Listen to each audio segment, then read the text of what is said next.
explain why. There we go. Now you guys can probably hear me, right? I was wondering how that was going on. Okay, there we go. Hello. Sitting here talking and rambling to myself this whole time, and you guys couldn't even hear me. I had the wrong mic set up on it. My bad. There we go. Oops. Thank you. Oh, thank you for the $5, Isaac Smith. Why does Peter Parker only have 11 months on his calendar? Because he just lost May. That is mean. That is mean.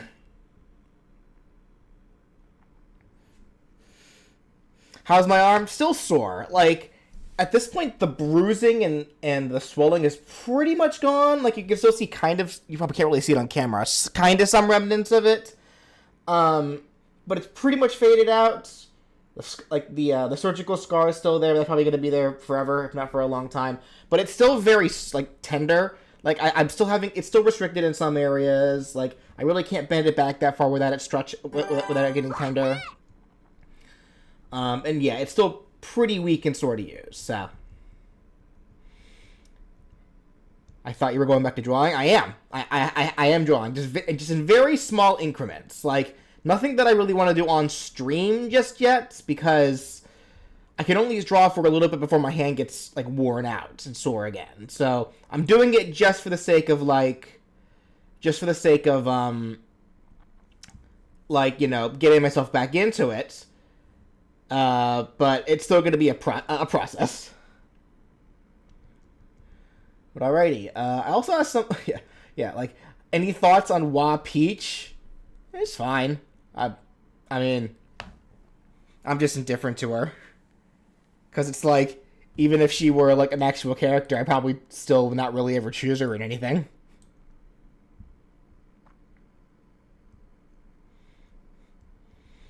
When are we going to get more movesets? I announced this before. I have sorted them back up. Like, a lot of the drawing that I am doing is drawing for the movesets. But as I announced, it's going to be slow. Like, very slow. Also, thank you so much for the $5, Twilord. I have already written down my own Agumon moveset idea. Is it safe to watch yours? I don't want to steal ideas. Don't feel like you're going to... Like, that... Okay. So that's a bad habit that I have. I hate the idea of stealing other people's ideas. If you want to watch, be my guest. Like, you know, don't feel like you don't need to. But that's ultimately up to you. Like, if you don't feel like you want to steal ideas, like, that's ultimately up to you on what you want to do.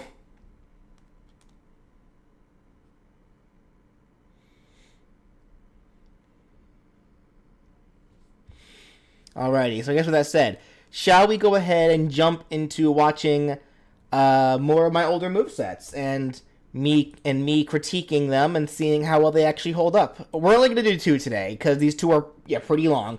Agumon from Digimon, and then Flowey the Flower from Undertale. Which Flowey is actually... I want to say Flowey is actually my second most popular moveset after Sans. Or Papyrus and Sans. So it's going to be interesting to see how Flowey holds up. Never played a Digimon game? We should rectify that. But alrighty, let's say we go ahead and jump right into this.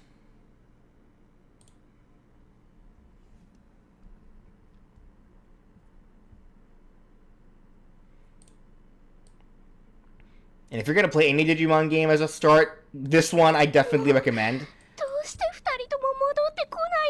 Cyber Sleuth is, like, perfect.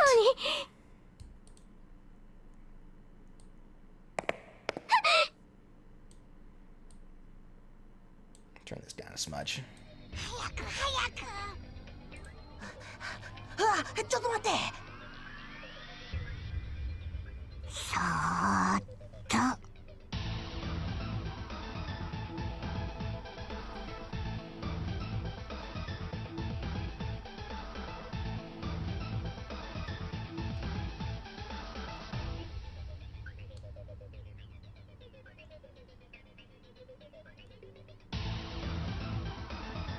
Oh, so this number is fake, by the way, unfortunately, because I made a bit of an error.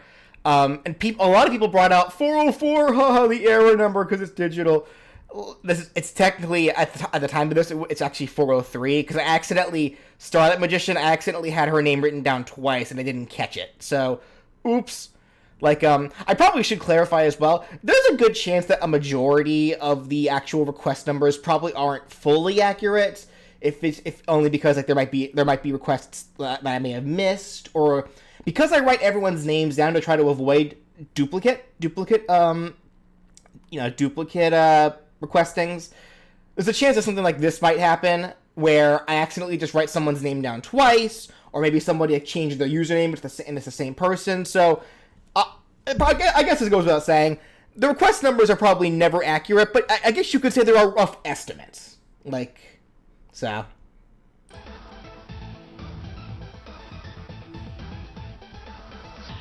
Digimon, Namco Bandai's digital monster pets. Originally made as a Tamagotchi game marketed towards boys, since even though it was made for everybody, mostly girls back then played Tamagotchi. But despite being made as so, Digimon far surpassed Tamagotchi in every way, taking the world by storm and sending their predecessor into an unfortunate obscurity. And today, we'll be talking about the main face of Digimon, the tiny yellow dinosaur, Agumon.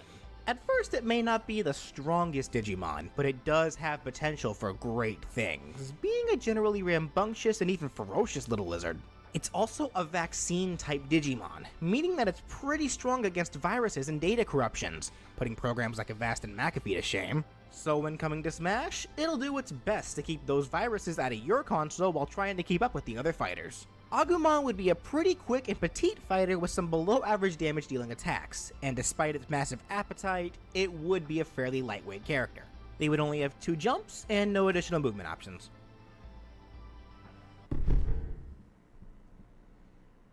Agumon can have a 3-hit jab that mimics his jab from the game Digimon Rumble Arena 2.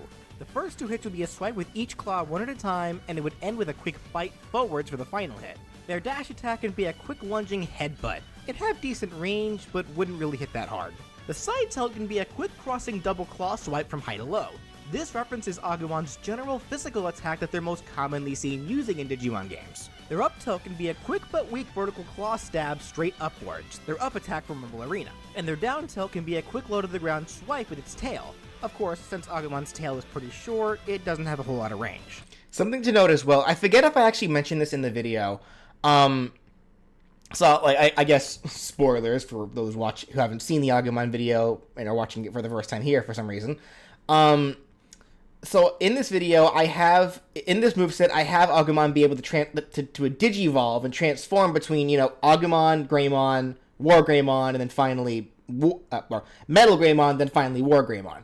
Some of these attacks here that I have Agumon doing,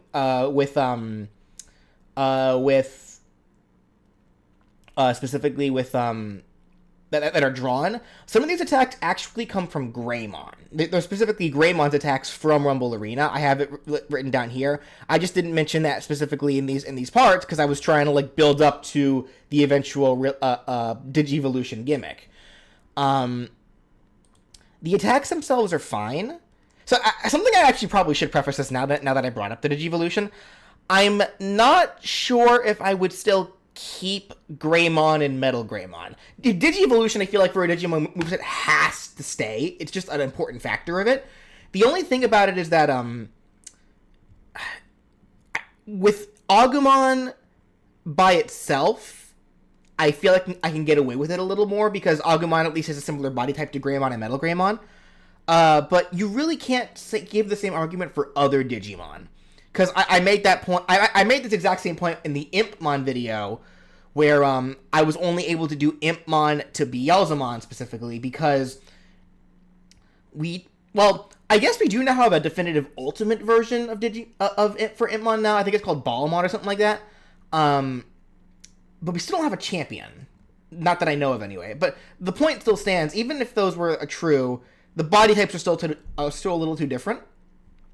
So I feel like more than likely, I think for the sake of consistency for other Digimon, more than likely I probably would just remove Greymon and Metal Greymon from this and only have it be between Agumon and War Greymon. I guess it goes for Koromon too, so regardless, but anyway.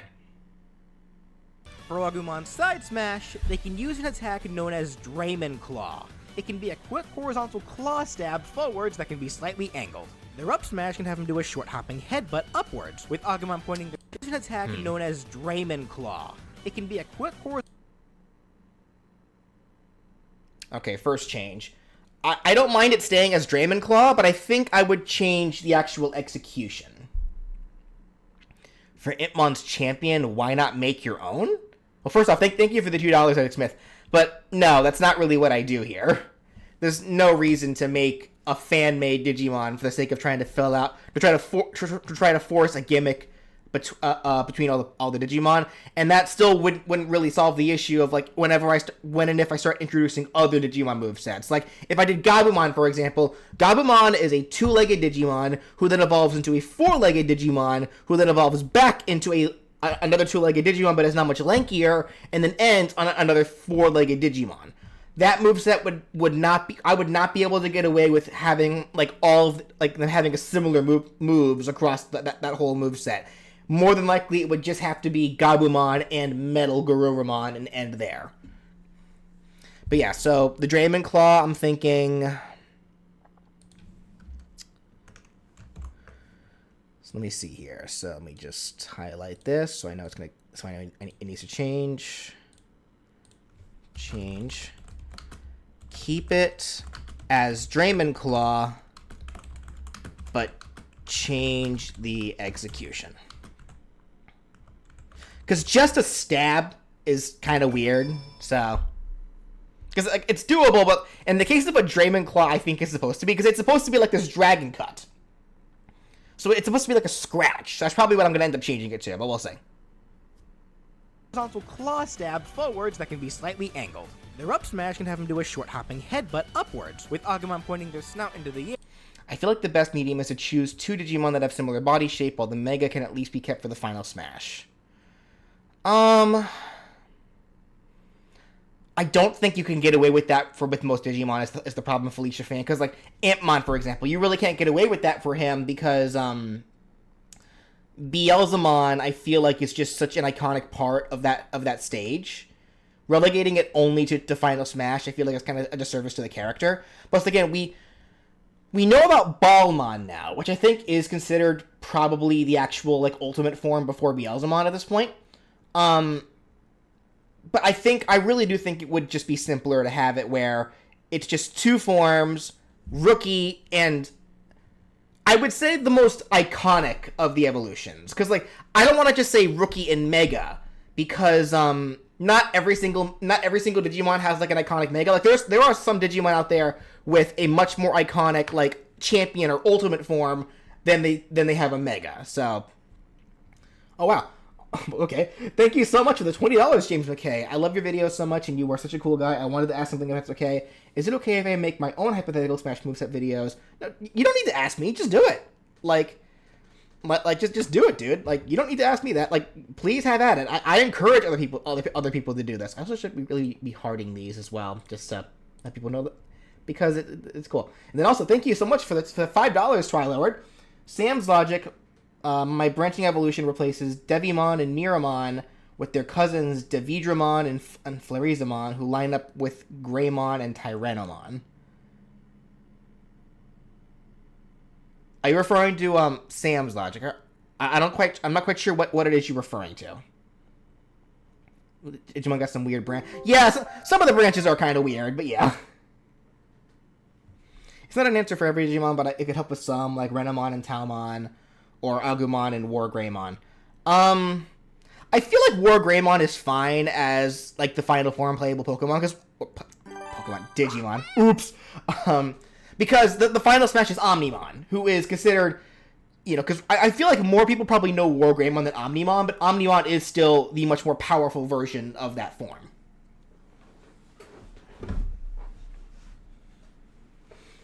Okay, anyway. As it does so. This move will slightly shift Agumon's hurt box upwards so it can avoid some lower attacks, but not that many. I think that one was another Greymon move. Because again, I should preface as well, even if I do remove Greymon and Metal Greymon from this moveset, like change it to only be Agumon and War Greymon, a lot of these attacks that I have that reference Greymon, I think are still fine to keep. Because they still can work for Agumon. Their up smash can have them do a short hopping headbutt upwards, with Agumon pointing their snout into the air as it does so. This move will slightly shift Agumon's hurt box upwards so it can avoid some lower attacks, but not that many. The down smash can have Agumon use an attack called Mega Napalm, a move from the DS Digimon games that causes a pillar of fire to erupt after its user shoots a fireball into the ground. Agumon would breathe fire straight into the ground and cause 2 fire pillars to shoot out upwards on both sides of itself at the same time. This probably is a little samey to Mega Man to a degree, but I think it actually is still fine to keep. I still like the idea in general. It wouldn't have a whole lot of horizontal range, but it would hit hard right at the beginning of the move. For its neutral aerial, it can do a quick kick with a single foot that it holds for a bit, just like for other lingering. So a stretch kick, or okay. So the official fan term is it's called a sex kick, but I'm obviously trying to avoid saying that specific word for these kinds of videos, and I do want to be family friendly for everybody. So I call it a stretch kick because it kind of fits the same deal. And I think this was another one that I believe. This was technically War Greymon's ability, so it's kind of a sense of familiarity between them. Neutral aerials like Mario or Yoshi's, this move comes out quick and is at its strongest during the first few frames, but it quickly weakens for the remaining duration of the move. The forward air can have Agumon do 2 quick kicks forwards one at a time, with the first kick causing small flinching damage and the second kick being what launches foes. This move references Agumon's air attack from the game Digimon Battle Spirit. The back I wonder actually if I should kind of alter that one. I still like the idea as is, but I'm thinking maybe alter it to where it's not just 2 kicks, but maybe just like what we saw there, a bunch of kicks. I think I will do that.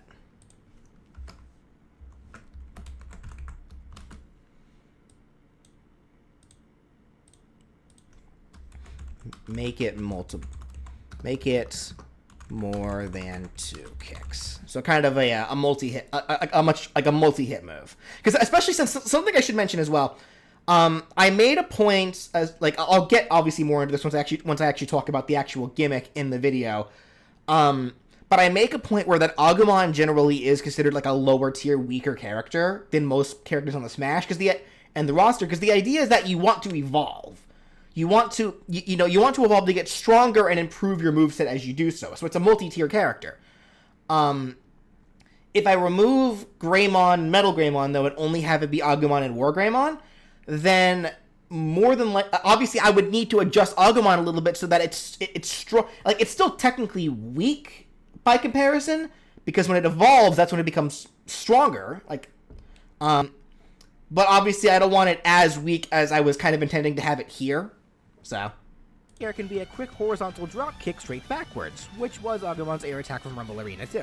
Their up air can be a quick horizontal swing with its snout from front to back, a move that's really only able I think that's another Greymon move. To hit above the front and directly above. And the down air can be a falling ground pound type of attack, which was Agumon's downward air attack in Rumble Arena 2. It'll fall straight down until it hits the ground, but the attack will cancel after a bit if it goes on for too long before hitting the ground, allowing Agumon to recover if need be. That said, unlike most, this down air is not able to spike opponents. It will always launch them at an upwards angle if it connects. I think because the idea was that it doesn't spike as Agumon because it spikes as Greymon and such. But I think if I remove Greymon, I'll just have it where it can't spike. So, slight change to that.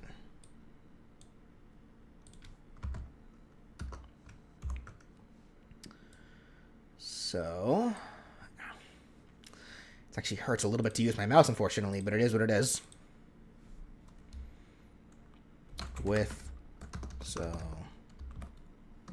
Alter with Greymon gone. Let Agumon spike. Okay. And thank you so much once again, James McKay, for the $20. I don't know if you knew this already, but Steve's classic mode is called Journey to the Far Lands because Far Lands was a classic glitch from the early days if you went too far from spawn, so it's a cool reference to the beta game. Huh, I didn't know that. Cool.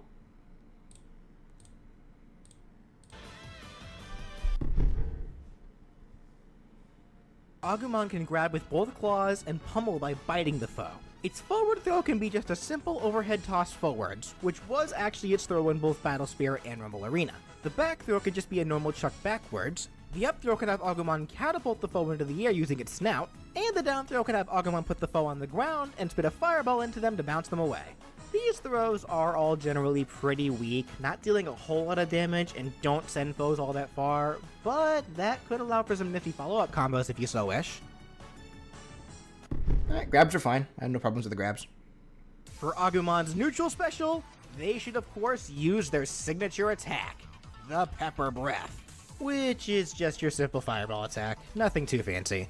Agumon would spit said fireball straight forwards horizontally. It goes a fair distance, but really only deals small damage with minimal knockback. For the side special, they can use an attack that comes from the Cyber Sleuth games, Vulcan Napalm.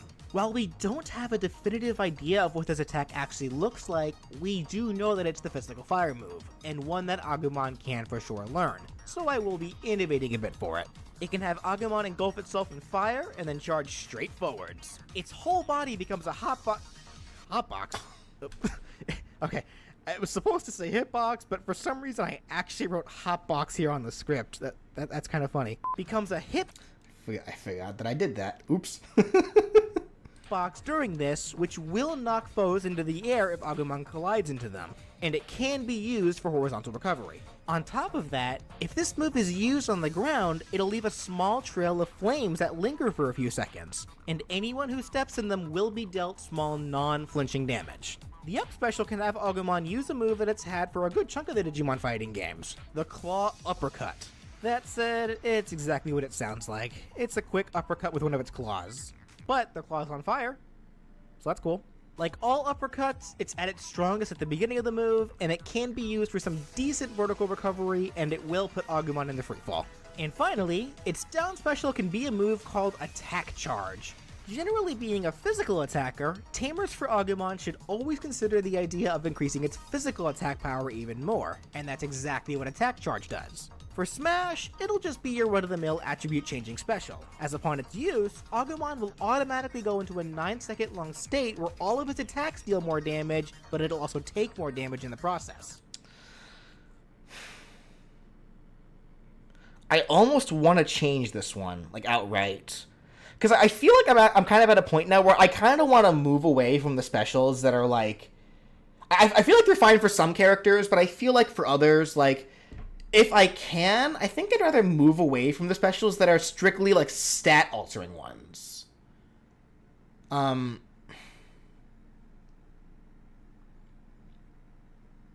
Yeah, I don't know what I'd change it to just yet, but I think I do when I change Attack Charge. So... maybe change it to something a little more dinosaur-y. I'll think about that later. Oh, that's right. I forgot to fix Nightbot. Oops. Well, oh well. I'll try not to forget. You'll know you're in this state based off a small red aura surrounding Agumon, and once it wears off, you'll have to wait for 15 seconds before you can use it again. As I'm sure you've gathered by now, Agumon's attacks in general are pretty lackluster. It is still a child after all, so it needs all the power boosts that it can get. That said, as I'm sure most... And as I said, as a note, if I remove Greymon and Metal Greymon from the moveset, the actual Agumon moveset would be much stronger. Again, to clarify, not quite still on par with other fighters, because that's the point of evolving into Metal Greymon. Like, you're weaker than most fighters when you're Agumon, but you're stronger than most fighters as War Greymon. So that's kind of the point. People with even the slightest knowledge of Digimon have figured out, there's a reason why Agumon is so weak, and why letting it be able to deal more damage is way more important than you might initially think.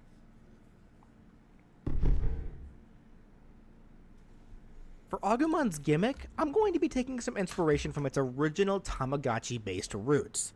Agumon is able to grow stronger, and how do you make it stronger?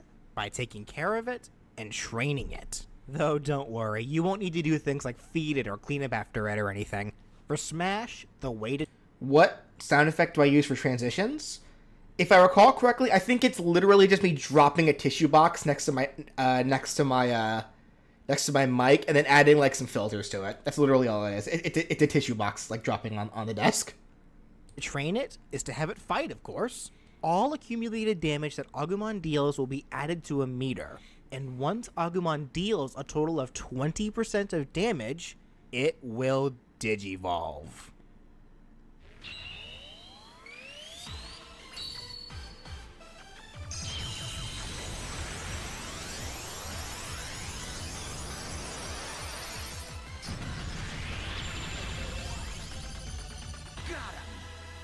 Got him! Agumon's adult champion form. At this point, I can probably start skipping a bit of this, if only because, like I said, I'd probably remove Greymon and Metal Greymon anyway. Let me just keep listening for a bit, though, just in case I mention anything important. Greymon. Now, as Greymon, of course, your digital pet is now much better than it was before. It becomes a little larger, now becoming a pretty heavy character, and all of its attacks now have better reach and deal more damage and knockback. But some of its moves are a tad bit slower and do have some end lag. I should mention that Greymon will be treated as a type of semi-clone to Agumon. All of its moveset will remain visually identical to that of Agumon's. But because of its new body and power, the majority of its attacks will gain new attributes. For starters, all attacks that involved Agumon's head now gain a stronger sweet spot thanks to Greymon's newly grown horns. These attacks include its dash attack, up smash, up air, and its up throw gains. So that was literally me showing where those attacks came from. Okay, so I do show it in this video. It's way more launch power when compared to the rest of its attacks that got powered up. Its previously near useless down tilt is now actually usable thanks to Greymon's longer tail. The fire pillars from its down smash are now a little bigger and spread out a little farther thanks to Greymon's bigger build. And their down air now actually has the ability to spike if it connects at the beginning of the move thanks to Greymon's weight. In terms of its special attacks, their up and down special remain the same for the most part, aside from the up special being able to go a little bit higher thanks to its taller body. Their neutral special, however, is no longer Agumon's signature Pepper Breath, but instead, Okay, we don't care about that. Skip ahead a little bit. Thanks to the much hotter flames that a Greymon emits. Greymon, of course, is a much needed upgrade to the still developing Agumon. However, there's always room for improvement, even for champion level Digimon. So while Greymon, if you're able to deal an accumulated 40% of damage, not including the 20% that was needed to become Greymon, then once again, the miracle of Digivolution will occur.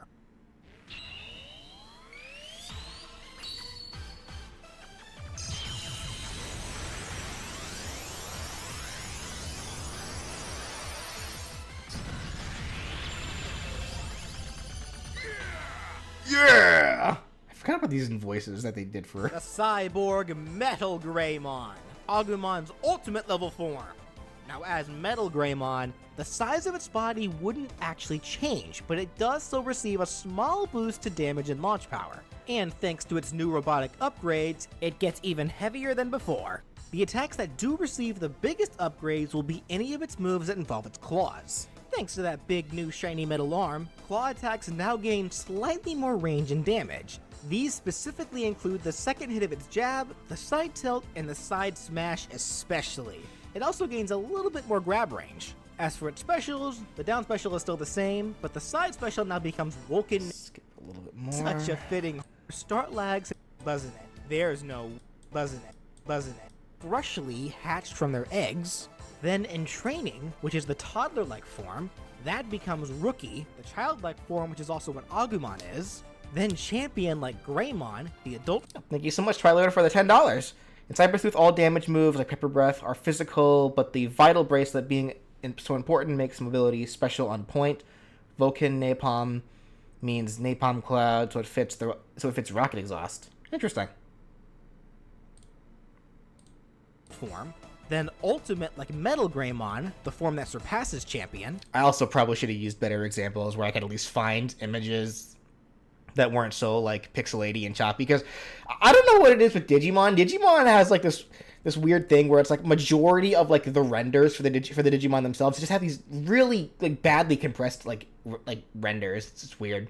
And finally, the form to surpass Ultimate, Mega. And for Metal Greymon to become Mega, it must first deal an accumulated 60% of damage. Once it does, it'll become its most powerful form.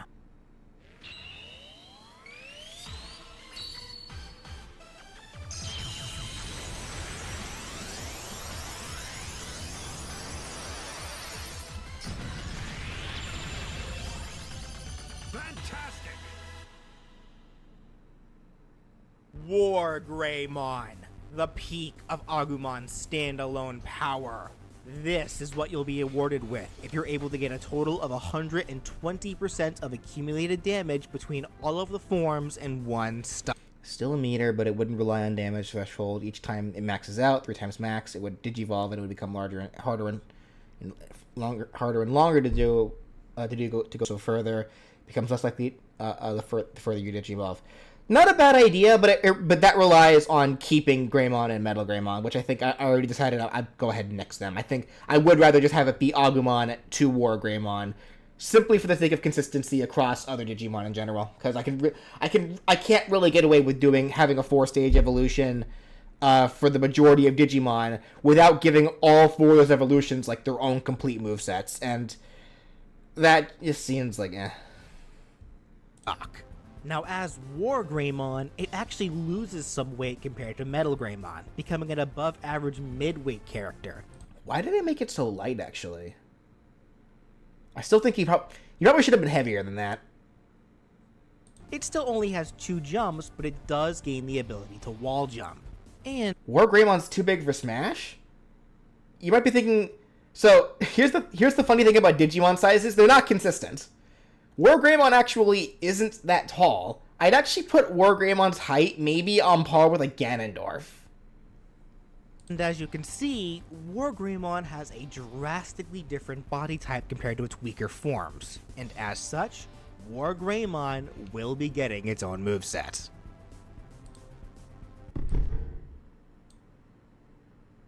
War Greymon can have a 3-hit jab that also mimics its jab from Digimon Rumble Arena 2, with the first 2 hits being horizontal claw swipes, just like Agumon's, but its 3rd hit can be an overhead vertical claw swing from back to front for the final hit. Yeah, because look at his size here compared to Gabumon. He's not actually... he's about double Gabumon's size, but Gabumon's also short, so... Its dash attack can be kind of a nerfed version of one of its signature attacks, the Great Tornado. It'll have War Greymon fly forwards a little bit while spinning its whole body horizontally, a move that hits multiple times before launching with the final. I think I'd change this one, because I already have Great Tornado as one of the specials. Yeah.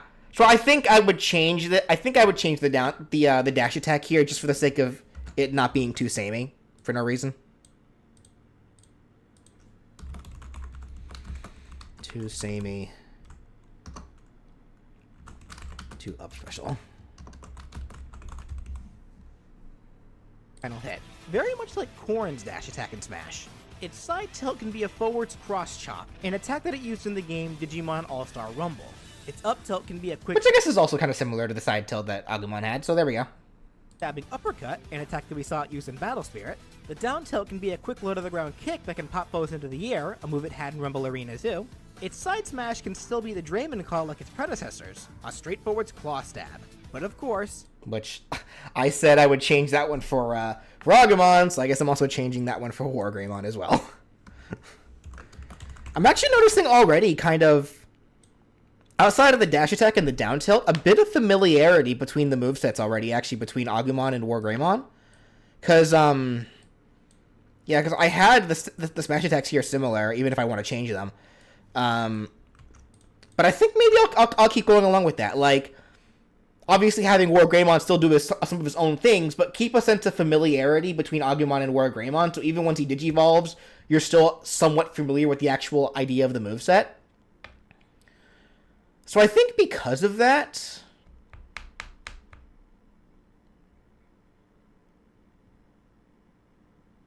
Oh, oops, first off, I actually put this into the wrong spot. Let me fix that real quick. I think I would actually then change Agumon's down tilt. So, yeah, I think I would change Agumon's down tilt to be more similar to War Greymon's. Again, to keep that kind of sense of familiarity.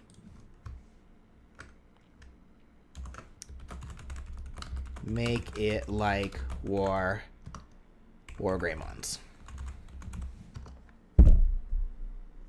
Now it's much more powerful.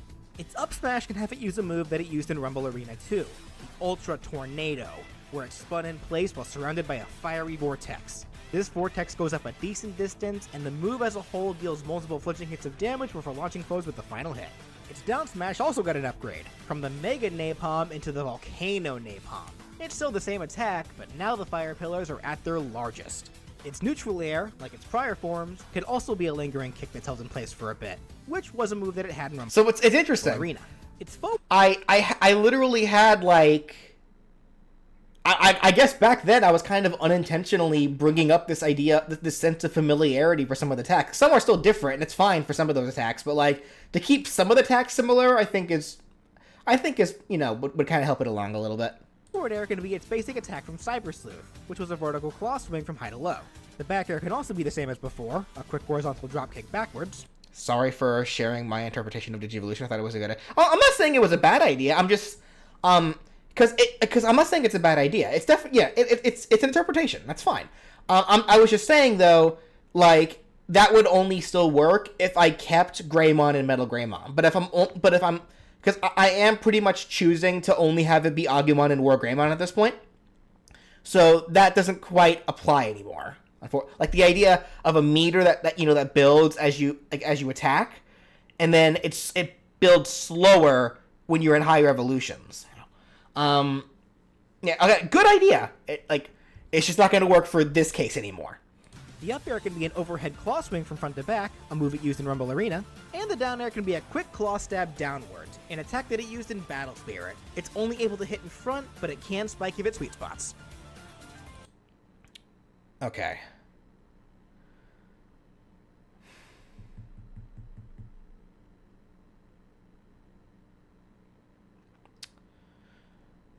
You know what, actually, now that I think about it, I think I am actually going to go ahead and just outright change Agumon's down air. Simply because, now that I kind of think about it a little bit, it doesn't really need a falling down air, not for this moveset. And it's like War Greymon doesn't even have one, so it's probably not even needed for Agumon. So, change doesn't need a falling down air. Maybe make it similar to War Greymon's. Okay.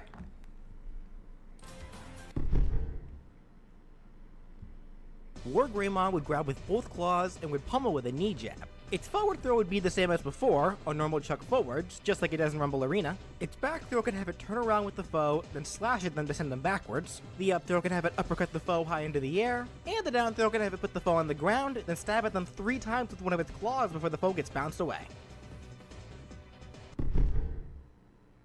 Grabs are all fine. For War Greymon's neutral special, it could use the first of its powerful signature moves, the Terra Force. Though it would be a much smaller version of it. Seriously, look at this thing!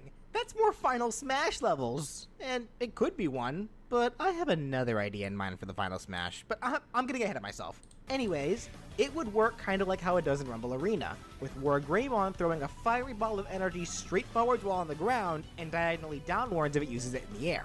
Despite being smaller than normal, the Terra Force is still somewhat large compared to most projectiles in Smash, and it also moves rather slowly. But despite its speed, it lasts for about 6 seconds before disappearing automatically. However, if anything hits it, whether that's the stage... Obviously, be vague about the actual time, because 6 seconds is kind of too precise of a time. It could just be whatever based on balancing reasons. Stage, item, projectile, or foe, it explodes, dealing big damage and knockback, and even having high KO potential. A move like this would be a scary pressure tool, giving the War Greymon player a scary amount of stage control. War Greymon, by the way, is able to move around after throwing the Terra Force while it's still active, but it cannot throw another one until the prior one is gone. The side special... So actually, that makes me wonder, do you guys think maybe for Agumon's Pepper Breath, if I should do something similar where, it's still Pepper Breath, he just shoots a fireball forward. And obviously, Terra Force is kind of like the upgraded version of that, where he's shooting this larger fireball forward that's way more powerful. So now I wonder then, should I have it where when Agumon uses Pepper Breath in the air, he fires it diagonally downward? Or do you think it's fine just keeping it horizontal? Because I can go both ways with that one. Honestly, I think both are fine ideas. Again, it just kind of goes back to the sense of familiarity.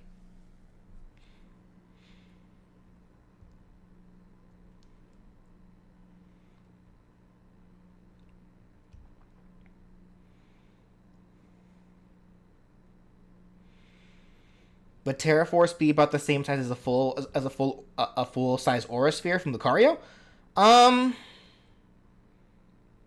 have to go back and check to see how big that actually is, honestly. Maybe a little bigger, because it's slower, so... Why not? We could use more diagonal. Downward is cooler. Yeah, okay, I'm down for that. I'm down for that then. Just, So add...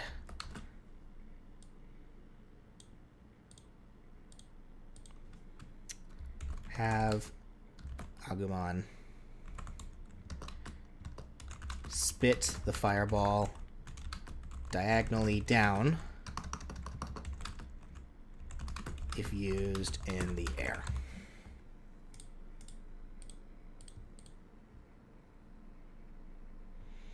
Maybe you can do a self-directional special, like you can decide where it can be shot from. Yeah, I could.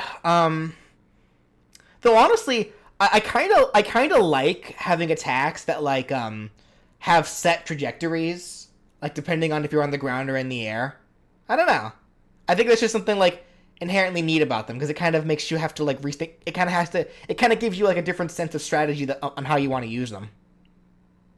Would once again be Woken Napalm 3, and it would almost be the same as the version of Metal Greymons, with the only difference being that War Greymons flies a little bit farther and the Fire Trail deals a bit more damage. War Greymon's up special can be its other signature move, which I mentioned briefly for its dash attack, the Great Tornado.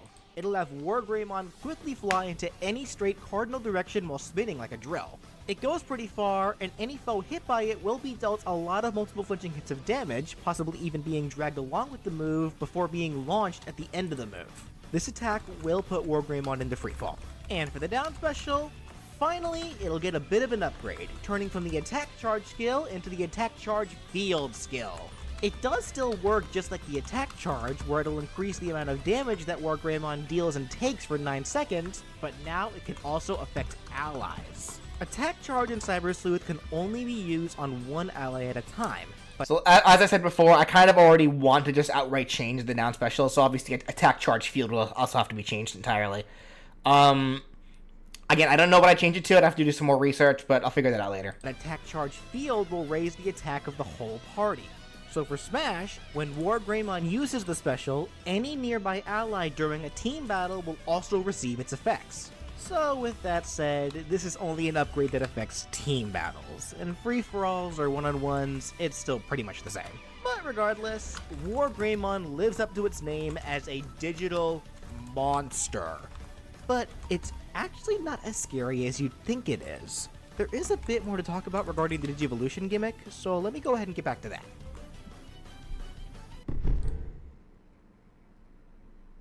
As I said prior, you'll need to get a total of 120% of damage done. Brave Shield? That's actually a good point.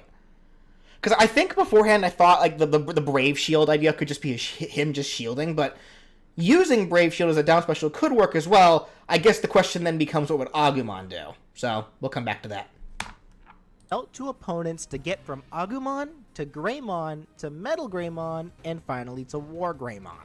But it's only 120% if you can do that all in one stock. If you get KO'd, that's a different story. You see, unlike Pokemon, when a Digimon evolves, it's not permanent. They are actually able to revert back to their previous forms through a process called degeneration. So whenever you lose a stock, you'll be forced to degenerate into your prior form, and will need to reaccumulate your damage on opponents from the start to be able to Digivolve again. So if you're War Greymon and lose a stock, you'll be forced back into Metal Greymon. As such, Metal Greymon will be forced back into Greymon. Thank you, Isaac, for the $5. Am I looking at my old videos to remake them later, or what? I'm just looking at them. I would like to remake them later, make version like new versions of them, like version 2, version 3, and so on. So like even like in the future, like if there's ever a point like in the future, like I'm looking at them now and I'm like giving my personal opinions on how I would change them now, but who knows, maybe many more years down the line, I'll look at these, like, well, probably not on stream, but, like, I'll look at these movesets again and be like, I could have actually done something different as well, like, even with the remake. So there could be, like, version 2s, version 3s, and depending how bad I am at my job, make, like, version 8s, I don't know, so. and Greymon will be forced back into Agumon. It just depends on, obviously, like, what my current, like, my tastes and preferences are when building these movesets. Luckily, at least, even if that happens, getting back to Greymon from Agumon shouldn't be that hard, since you only need to deal 20% of damage to Digivolve back to Greymon. However, if for some reason... Yeah, Coromon. I'm nixing that entirely. So again, should make notes. I want to keep the percentage Digivolution gimmick, like where you deal a certain amount of percentage as Agumon to then be able to transform into War Greymon. I don't know what that percentage should be. I'm not going to give a specific number anymore because I'm going to stop doing that. But it just depends on balancing reasons. Like whatever, like, because obviously, like, you know, there can be numbers that are too high, numbers that are too low. It really just depends on what would need to be patched in, I guess.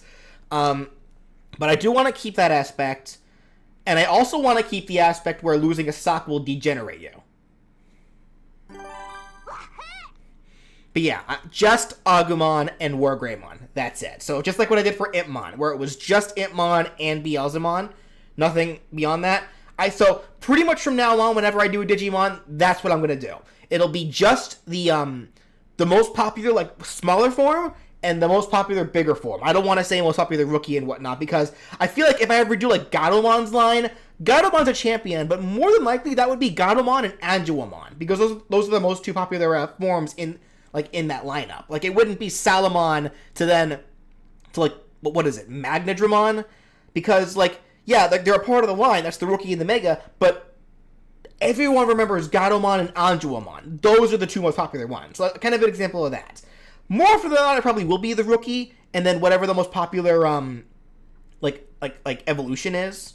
So, like, other examples. So, like, that isn't rookie mega. I'm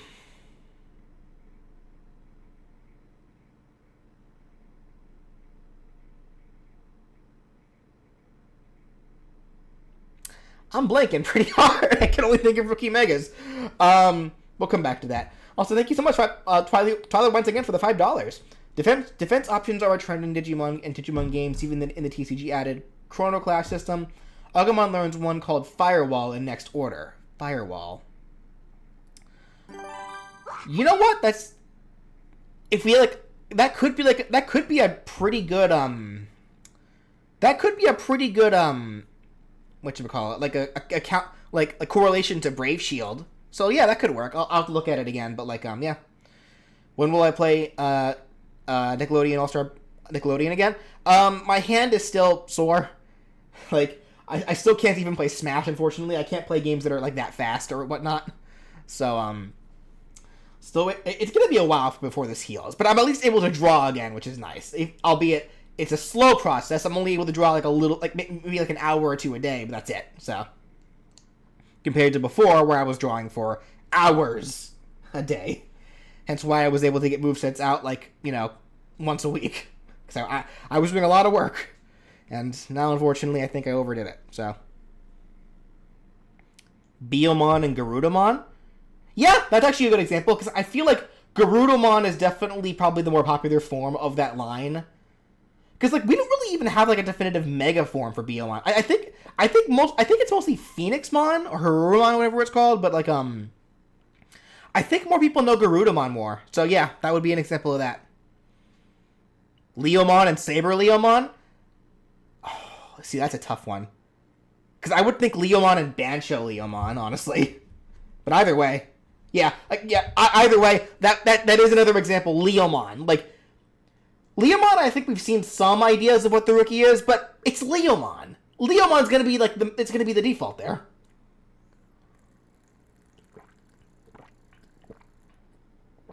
Vmon and Flamedramon? Would it be Flamedramon or Magnamon? I guess that's the question there. Anyway, we're getting off track.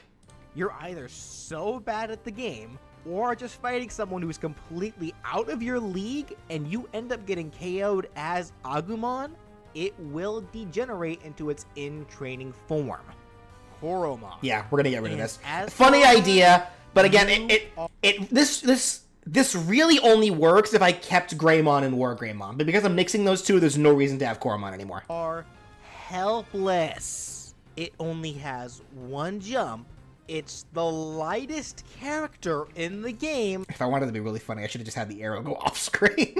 It's like, bye! And it'll only have 2 attacks. A simple but slow bite attack. I'm gonna skip through the rest Movement of speed, this. I mean.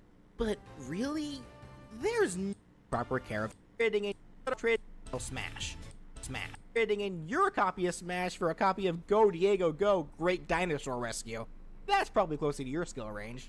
I don't even know why I chose this game specifically for this joke. Like, it probably because it was just dinosaurs and it's a game for babies, so it's whatever.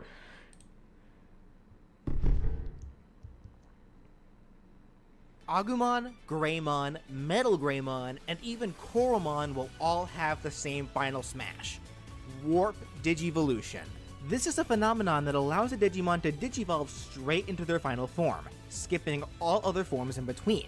So of course, this allows the Digimon to ignore all damage criteria and automatically become War Greymon. This smash would work like Zero Suit Samus's original final smash back in Brawl, where while they transform, they'll be engulfed in the effects of Digivolution, and any foe too close will be dealt a small amount of damage before being launched. Of course, it's not very strong, since the real reward is automatically getting War Greymon. Now, if War Greymon gets the Smash Ball, that's a whole different story. Okay, I have a thought here. Let this play out first.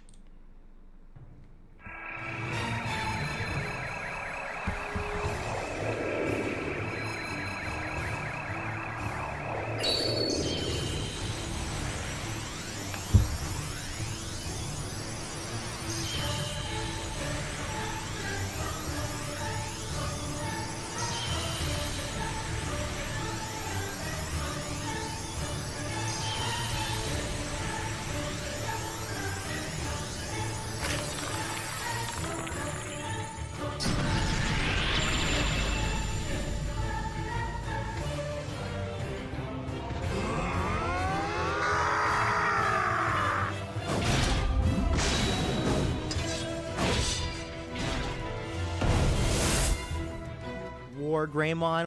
You change it so that he'll just do Terra Force and then change back. War Greymon's just fine. Nah, we gotta have Omegamon, man. Did you not see that cutscene? That was sick. Nah. We gotta keep... I love this final smash. Like, Omnimon being the final smash, I feel like I love too much. What I'm thinking about, though, is... I'm wondering if this should be the final smash regardless of your form. Because, again, technically nothing's stopping Agumon from being able to warp into War Greymon. Or, I think actually there has been instances where, Agumon and Gabumon were able to go straight into War Greymon, or straight into Omnimon together.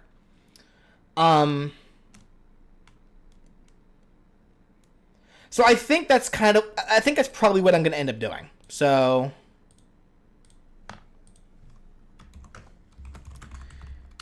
have Omnimon be, not Omnimon, BJ.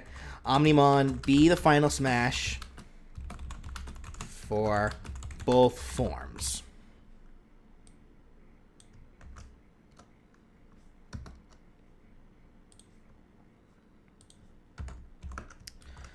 Now, I guess the question, though, is, do you think I should also have it where, because the original point of the Agumon Final Smash was to get you War Greymon faster. So I wonder, should I make it where if you use the Final Smash as Agumon, after it's over, you actually become War Greymon like afterward, like because they split apart, and instead of degenerating back to Agumon, he just stays as War Greymon. So it's kind of like a second little reward, for being Agumon. Or for getting it as Agumon. Should I do that, or do you guys think that's too much? And if I do that, should I add a little bit more to the... should I add like a little tiny something extra to the War Greymon one to give you like a reward for actually getting it as War Greymon? You guys are saying yes? Okay. If the Final Smash is used as Agumon, you become War Greymon afterward.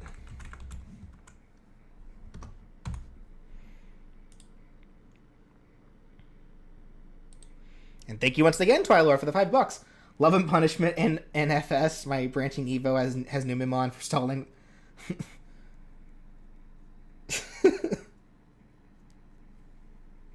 Thank you once again, dude. I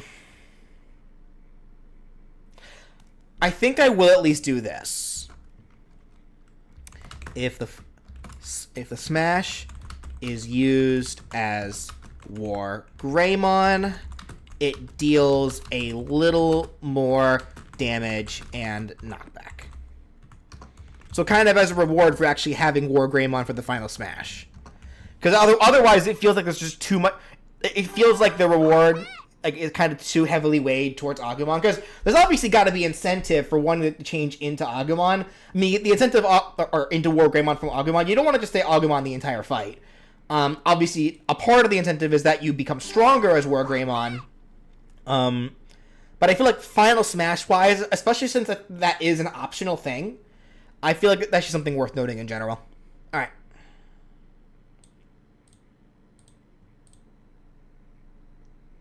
Would gain some assistance from its fellow Mega-level Digimon, Metal Garurumon. If it used by War Greymon, it can insta-kill at 100%. That might be too much. And they'd fuse together to become the powerful Royal Knight, Omnimon. This would be a cinematic final smash. I wonder how many people were confused when I called it Omnimon here when the text beforehand clearly said Omegamon. Digimon translations is weird. Thank you, Dark Meta Knight, for the $5. Could there be a chance of getting an actual Omnimon moveset if there's enough demand? I don't see why not. Might be a little weird in context with this moveset in particular, but I guess like it's not off the table. Just considering what I know of requests, don't expect it anytime soon. But once again, thank you so much.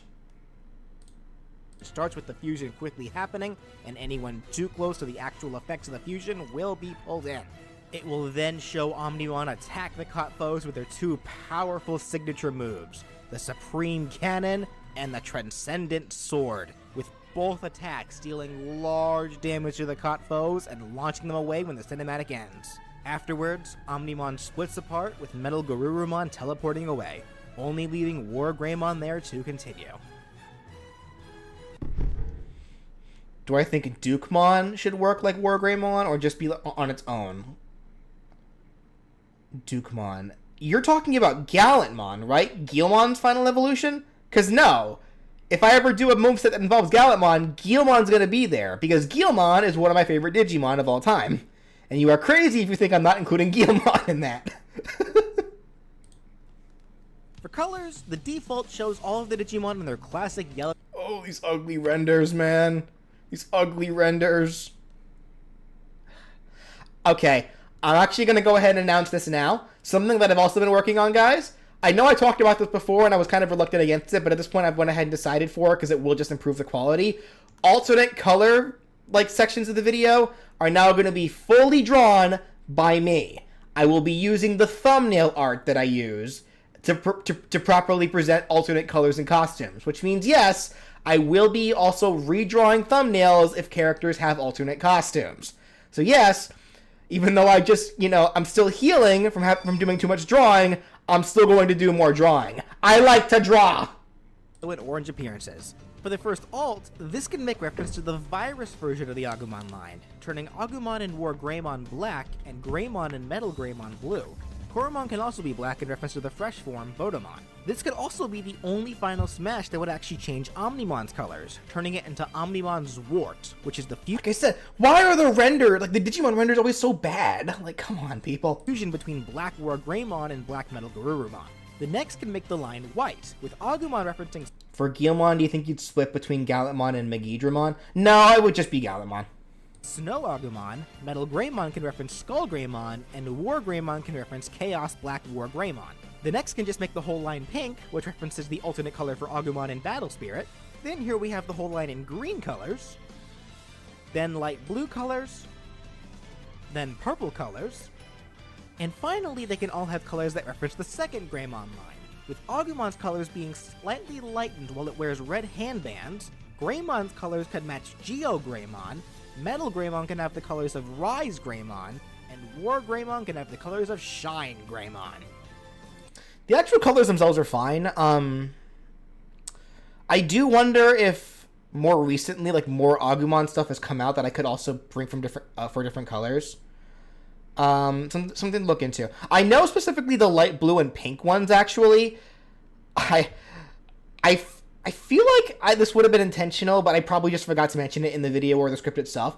The pink and light blue Agumon colors also reference Digimon World 3, where there was a section in the game where your character and one of your friends had to dress up and pretend to be Agumon in order to get into a restricted area, and you were a blue and pink Agumon respectively. So, for the stage intro, you'd always start the match as Agumon, of course, and it would show them appearing from a digital pixelated portal, as if they're being brought into the real world from the digital one. For taunts, the first set could show all the forms doing simple roars forwards, standard for dinosaurs. The next can maybe too standard. I'm gonna say possible change for that one, just a possible change, because it might be fine because they are lizards. But I'm gonna say possible change. I'm not sure yet. We'll see. Orange. Have all of them randomly transform into their pixelated dot forms. I still like a this happy time. animation before transforming back. And the final, and probably the grossest one, will have the Digimon poop on the stage. Yep. Digimon poop. And when they do, you gotta clean it up after them. Well, War Greymon won't have this taunt, because for some reason Mega Digimon don't need to use the restroom. So instead, it would just raise its arms up into the air and chuckle. It's happy animation from Digimon World Next Order that it did to let you know that you were taking good care of it. And since you did well enough to get War Greymon at all, I'd say you were taking pretty good care of it, wouldn't you? Replace the pooping taunt with Koromon? No, because we already have a transforming taunt in the form of the dot forms, and I think I actually still prefer that. I do still like that taunt, and I want to keep that taunt. The pooping one, though, I'm actually kind of conflicted about this one, because, I mean, taunts are kind of inherently supposed to be, like, friendly gestures, but also maybe somewhat disrespectful depending on the character. And what is more disrespectful than just taking a dump on the stage in front of your opponent?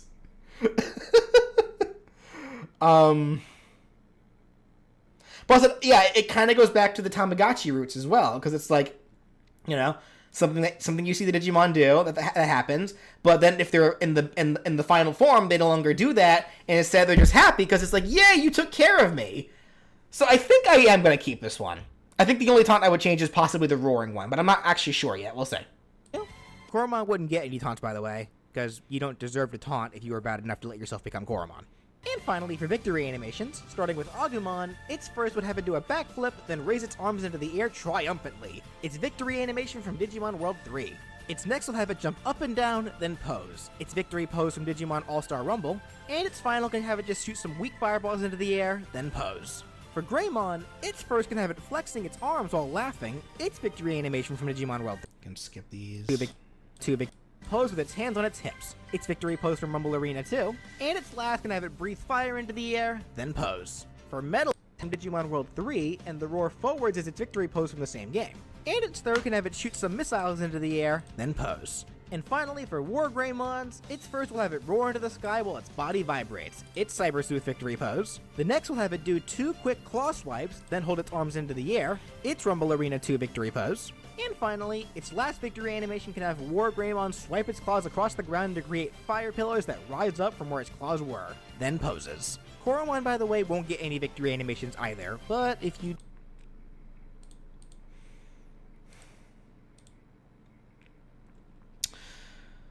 The victory animations might be a tad generic, but at the same time, these are Digimon. So the funny thing is actually, I think these victory animations actually do still fit these characters. I think they're still fine. So I actually wouldn't, aside from obviously removing Metal Greymon and Greymons, like I think these are actually fine. Thank you once again, Twilord, for the $5. Love it. I need to poop. It's hot and running into the rest of the room. Restroom is victory. Okay. Thank you. Okay. Do somehow win a match as Koromon, it'll just default to one of Agumon's victory animations. And that does it for What If Agumon Was in Smash. Okay. So overall, A lot of the actual moves are fine. There's a number that I would change, but not a whole lot. It's really the actual Digivolution part that I would, that's the major change I would make. It's just getting rid of Koromon, Greymon, and Metal Greymon, only having it be Agumon and War Greymon, and that's it. Because I think that would be fine. Oh, excuse me. I do want to kind of go in and kind of like make notes about removing these guys, but like that might take a while, so I'll just do that later if I don't forget. Okay, so I guess like, do you guys have any thoughts regarding Agumon before we move on?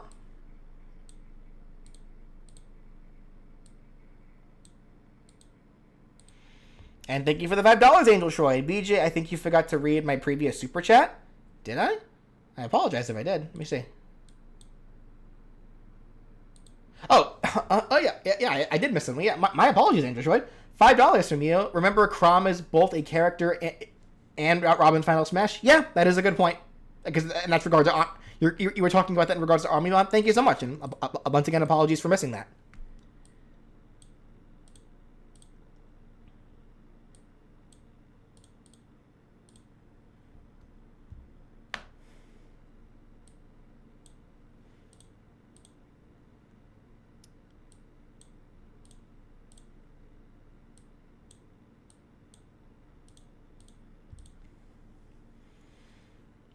Okay.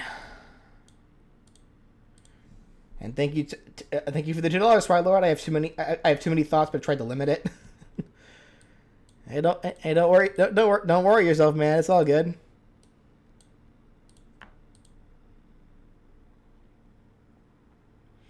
Would a tabletop RPG be eligible? It's basically the same thing as an RPG video game, just more analog form. That might be a weirder spot, because I am mostly wanting to stick to video games specifically. Or at least, characters that appear in video games or whatnot, but we'll see.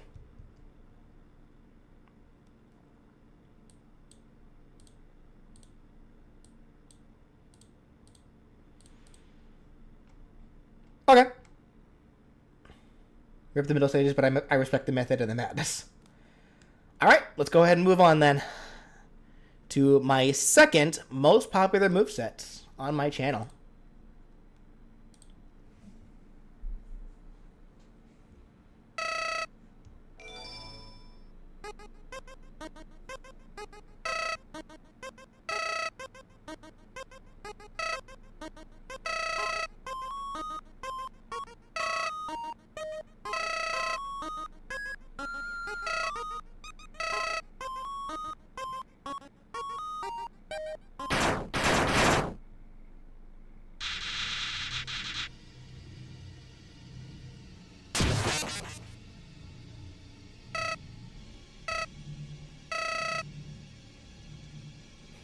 Wow, Flower, you suck. There were a couple hundred people here during the premiere of this episode, and you only grabbed 6? Get good, Flowey.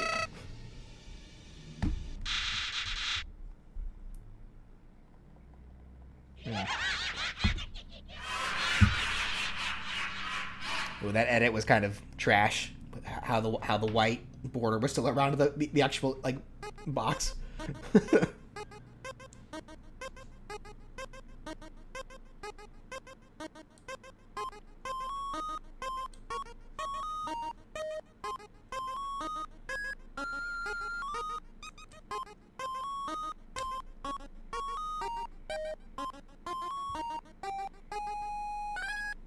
Flowey the Flower from Undertale. He's devious, he's conniving, and he's dangerous. Don't even think about underestimating him just because he's a flower, because he will take advantage of that and will use... When will I make movesets again? I technically am right now. It's just going to be a slow process because my hand is still recovering. So I am working on them now. Like, they are being worked on. ...that ignorance against you in any way he sees fit.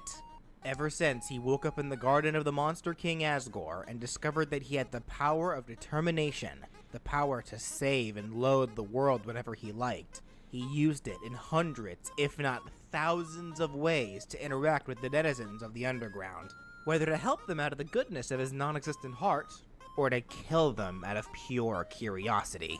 He did this for who knows how long, which slowly degraded his mentality as he grew more and more bored of the game. That is until one day when his interest was piqued again by something new. A human who not only fell into the underground, but also somehow took Flowey's ability to save and reload. After being thwarted from taking the human soul. Is this fan art? I don't, the only fan art that I use in these videos is my own, the ones that I draw. I generally try to avoid using fan art of those that other people make. So everything that I use is official. Closest to fan art you're gonna see, like, you will see this a lot for the Undertale characters, is like I guess like the art that's made by fans, but then it's like sold officially as Undertale merchandise, like the fan gamer stuff. If that makes any sense. He remained hidden in the shadows, watching the human on their journey until he finally made his move, taking the first 6 human souls held by Asgore, giving Flowey unbelievable powers. And despite the fact that he didn't get to hold on to those powers for very long, for Smash, I've decided that for this moveset, he will be using the powers of the 6 souls to take total control of the battlefield. I've chosen to take this approach mostly due to the fact that, as I mentioned before, Flowey really appears very little throughout the course of Undertale. He's there in the beginning, and there in the end. And that's it. But when he takes the form of Photoshop... And I'm not counting those random times where, like, you can backtrack a little bit and see him run, like, you know, retreat into the dirt. Who cares?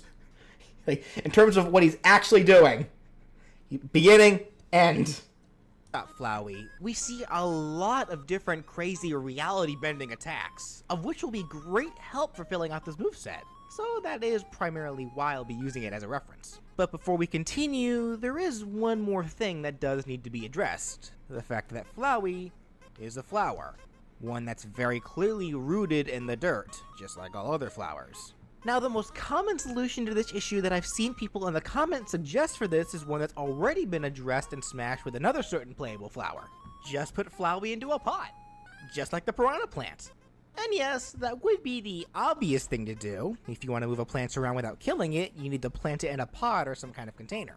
But I actually don't like this idea for Flowey. To me, it just seems too goofy, and I really just don't see that as something that Flowey would be willing to subjugate himself to doing. For Piranha Plant, it works a lot better, since aside from the fact that we've actually seen it in pots in plenty of Mario games in the past, it's just a lot more fitting thematically since Piranha Plant comes from a goofy style of games, and itself is pretty wacky, charming, and even somewhat cute. But for Flowey, he's pretty much the polar opposite. He's cold, calculated, and can even be pretty scary when he wants to be. Plus, remember, I said that for this moveset, he'll be fighting with the power of the 6 souls, which does show him with the capability to do just about anything he wants as far as... I think I spent way too much time here just talking, like, trying to explain away this whole, like, reasoning how I have Flowey moving around. I literally could have just said, you know, I could have just gotten straight to the point. I think I spent way too long on this. We know. So as such, when he's idle or walking, he'll be shown planted in the ground. But when he begins to run or is airborne, he'll pull himself out of the ground to reveal his roots, which he'll be using as very unsettling tentacles. Now that's a lot more fitting for Flowey. So with that out of the way, getting into the mechanics of Flowey as a Smash fighter, he'd be a very light character. Obviously, since he is a flower. I should make an Azrael Dreamer moveset.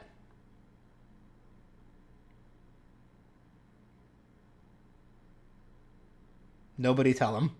And last I checked, flowers Nobody say a word. He'd have a total of 2 jumps and would be able to crawl. In fact, when he crouches, he'd actually retreat into the ground, showing just a lump of dirt. And when he crawls, he'd just be burrowing around underground, showing pushed up dirt moving around wherever he goes. He can still be knocked out of this as long as a foe hits him with a very low attack, of course. And I know you guys might be wondering how he'd be able to do this if he's fighting on a stage made of stone or metal. And my response to you guys about that? I don't know.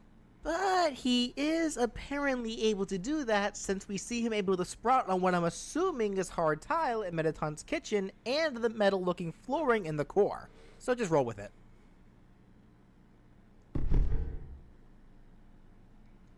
So while it seems that he can do whatever he wants while powered with the 6 souls, there does seem to be 2 underlining themes behind what he chooses to use when fighting.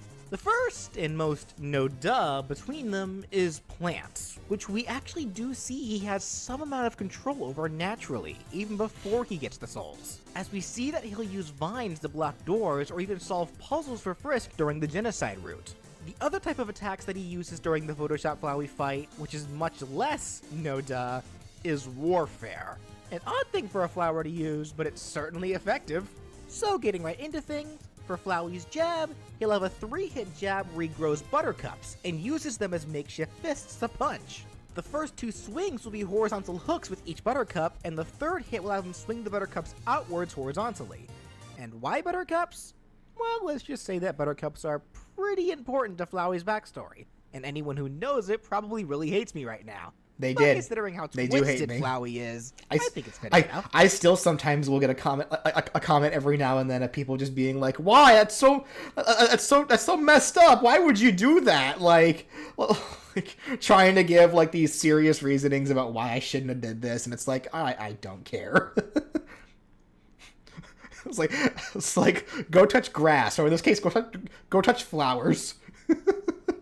His dash attack can have him lunge forwards as his face faces the screen, and his pedals sharpen as he spins his head like a saw blade. It does multiple hits of flinching damage before launching with the final hit, and it does have a bit of end lag.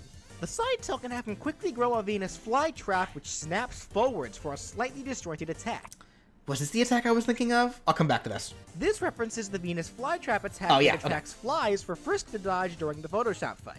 His up tilt can have him morph his head into a corpse lily and spin it to deal some quick multi-hitting damage that launches with the final hit. Why a corpse lily? Well, why do you think? Thank you, James McKay. I haven't seen this moveset yet, but one of his taunts should have been him. Should have him digging into the ground like he does when leaving after you see him as a taunt. I don't think that's necessary because I already kind of have him doing that for a crouch. Quick reminder, Flowey is barreled As I into say the ground here. when he crouches, so for his down tilt, he'll quickly stab a large thorn out from underneath that's angled forwards. For the side smash, The Venus flytrap would have a vacuum effect?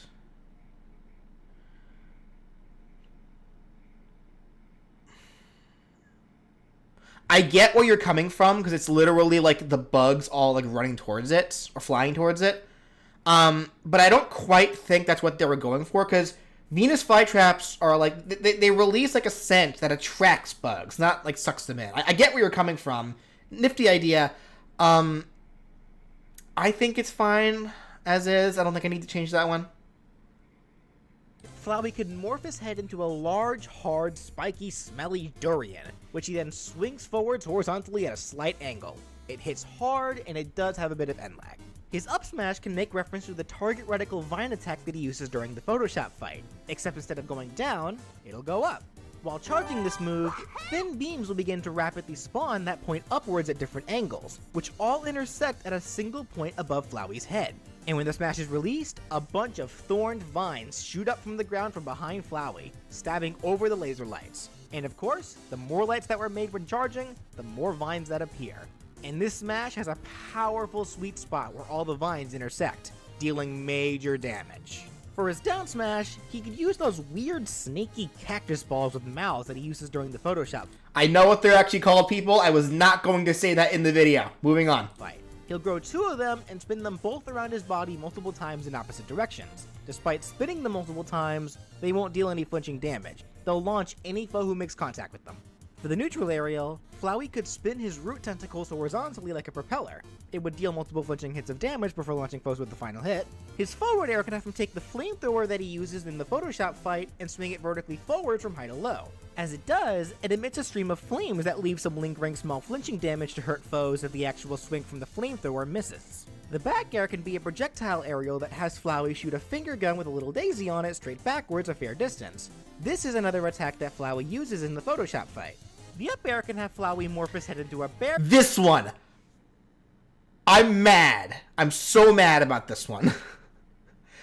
The idea is staying the same, but I want it different from a bear trap. Because I can't believe I think I like realized this like a couple of days after I forget if I realized this a couple of days or if somebody in the comments brought it up to me. I don't remember what caused me to kind of come to this realization, but I'm so mad about it.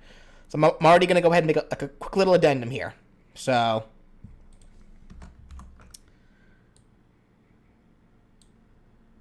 because he morphs his head into something that bites. How? Why did I do that? Regret. And then and then chomps upwards. And I chose a bear trap. I forget why I chose a bear trap specifically, but he already has a mouth like this. No. Forward air. This right here. That's a mouth. That's what I should have just used.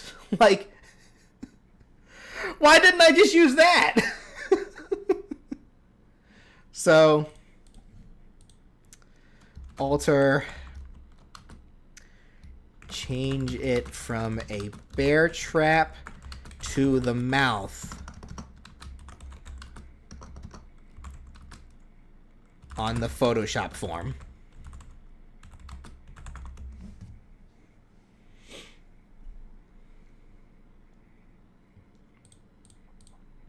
I'm still so mad about that I fumbled that hard there. Uses in the Photoshop fight. The up air can have Flowey morph his head into a bear trap and then snap it straight upwards. It would have a decent amount of horizontal range and would have a sweet spot at the moment when the bear trap snaps. And the down air can be another projectile aerial which will have Flowey drop a napalm bomb straight downward. Did I see that correctly? Flowey uses in the Photoshop fight. The up air can have Flowey morph his head into a bear trap and then snap it straight upwards. It would have a decent amount of horizontal range and would have a sweet spot at the moment when the bear trap snaps. And the down air can be another— Yeah, okay, so slight little editing snafu there. I forgot to add a fade between those two images, but it's not that big a deal, but it bothers me. A projectile aerial which will have Flowey drop a napalm bomb straight downwards. It'll explode automatically if it hits anything or anyone, and if it doesn't hit anything soon after being dropped, it'll explode by itself. This is another attack that comes from the Photoshop fight.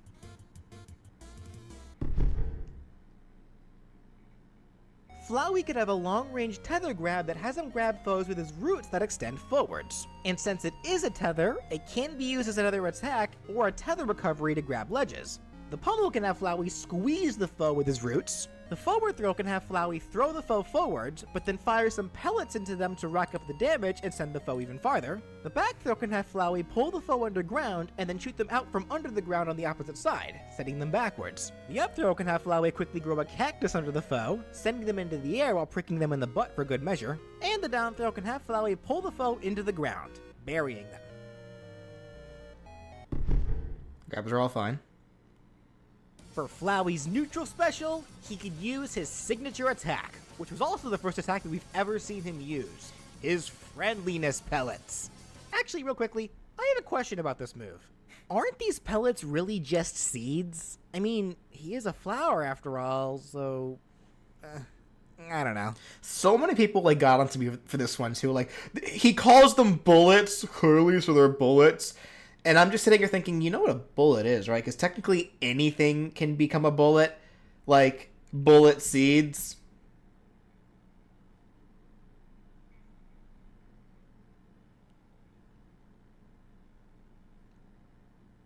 Anyway. Food for thought. For the neutral special, he'd create a circle of these pellets in front of himself, which then close into the center of the circle, just like we see him do whenever he tries to trap somebody in an agonizing way in Undertale. This move would act almost like a command grab that can be shielded. It does have a bit of start lag on it as Flowey needs to create each pellet one at a time. If all the pellets are made right on top of somebody who wasn't able to get away or shield it, they'll be caught, and then be dealt exactly 7% of damage when the pellets close in on the foe. I'd show 7% because that's how much damage Flowey deals to Frisk during the true pacifist run when he attacks them with this move over and over and over. Get my logic, that seems a little weak, though, for what the attack actually is. Because I feel like something like this probably would have a bit of startup.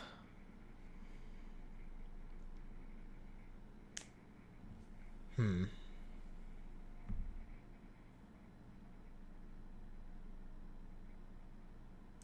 me just keep going for now, because I'm looking at my notes here, and I'll come back to that. Now, while 7% may seem like a pitiful amount, the It is. real reward comes from the fact that Flowey will actually be able to move right after creating the circle of pellets, meaning that if a foe is caught in it, Flowey will always be able to make some follow-up attacks while the foe is still in hit stun. The circle of pellets will also linger for a second after created as well, just in case the foe might run into it, but it will automatically close in on itself if no foe gets trapped in it. In which case, the resulting pellets will only deal very weak small flinching damage to those who might touch them afterwards. For the side special, Flowey can use if no foe is still in hit stun. The circle of pellets will also linger for a second after created as well, just in case the foe might run into it, but it will automatically close in on itself if no foe gets trapped in it. In which case, the resulting pellets will only deal very weak small flinching damage to those who might touch them afterwards. For the side special, I still like this idea. I think I want to add something to it, though. So I'm going to make a small little addition to it to kind of help turn it into something that's a bit more neutral specially, I guess. Well, actually, hold on. Let me listen to the side special first. Flowey can use those cross-shaped projectiles that he uses during the Photoshop fight. This will act as a projectile with Flowey shooting 3 crosses at a time into any direction based on controller input. These crosses are kinda slow moving, they spread apart the further they go before eventually disappearing if they don't hit anything, and they don't deal any knockback at all, only damage. That said, the damage from the crosses can rack up pretty quickly if you're not careful. What are these supposed to be, by the way? And they are semi-spammable despite moving slow. Flowey could very well put his opponents through a bullet hell if he so wished. Appropriate, since that's what Undertale does. And I know Flowey must love putting his foes through hell. This move does kinda leave him open, however, as he can't really move around while shooting the pellets, so be careful not to get too spam happy, otherwise your opponents may be ready to run up on you with a bottle of weed killer. Now for Flowey. Okay, so this might have been another example of an attack that I ended up changing mid-editing, because I actually have something different, slightly different written for the neutral special, so let me actually make a little change here.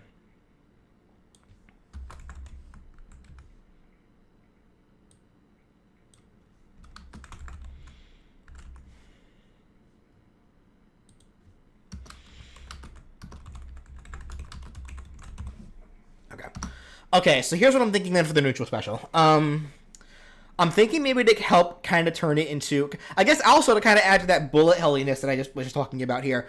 Maybe I should make it work. I was looking at the animation for how Photoshop Flowey was using that attack, and I'm wondering if I should make it where if nobody is caught, like make it where the bullet, like the actual pellets, like they disappear as soon as somebody hits them, but if nobody's within the circle when it's created, and because I even already say the pellets already like close in on themselves, but to add to that, maybe if they don't hit anybody and they close in, they just scatter into all directions. So and they keep going for a little bit before automatically disappearing. So turning it into like this wide range, like circular, almost projectile, like where it's like the closer you are, the more like to where it is, the more likely you're to get hit by them. But because they spread out as they fly, you know, the further you are, the safer you'll be. So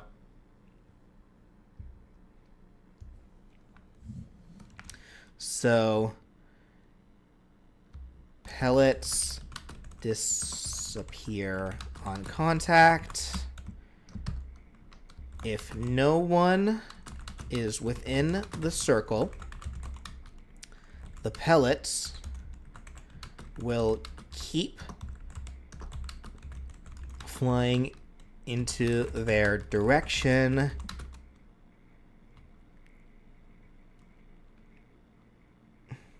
even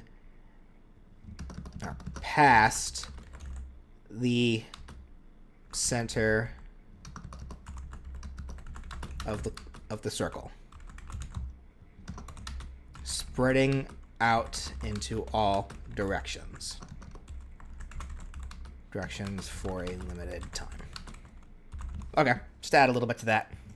Oh, he's up special. I'm actually going to be giving him a teleport, believe it or not, but it will not be. You thought it already did that?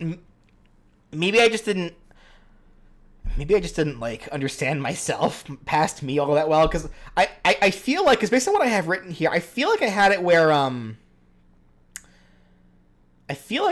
where, like, once they all close in, they just disappear.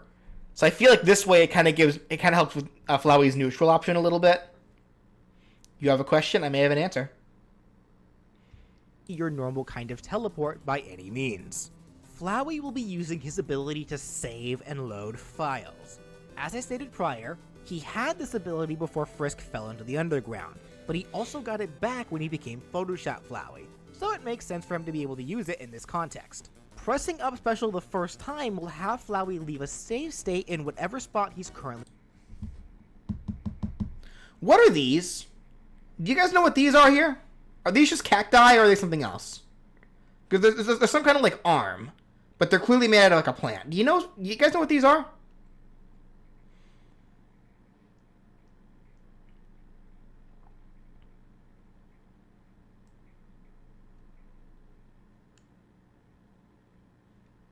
They look like cactus claws. Like moss? I don't get moss out of this.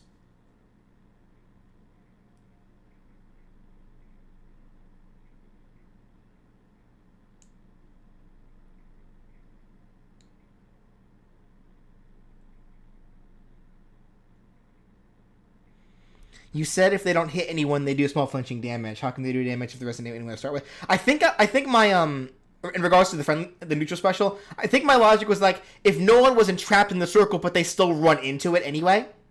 I think that was my logic there. I probably could have explained that to me better. Okay, so you think they are a cactus. So here's what I'm thinking then.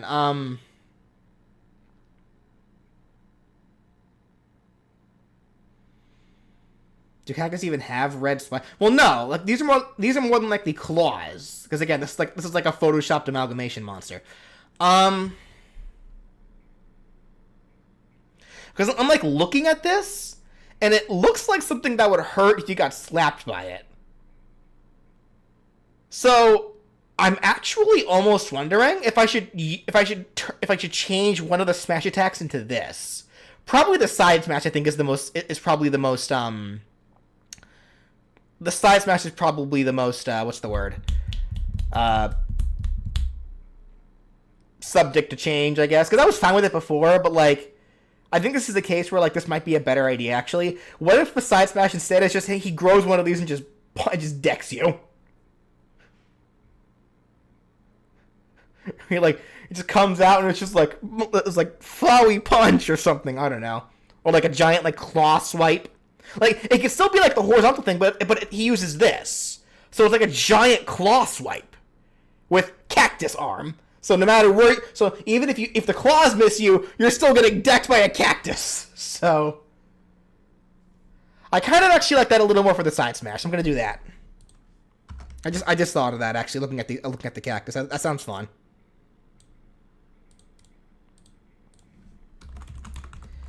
Make it a horizontal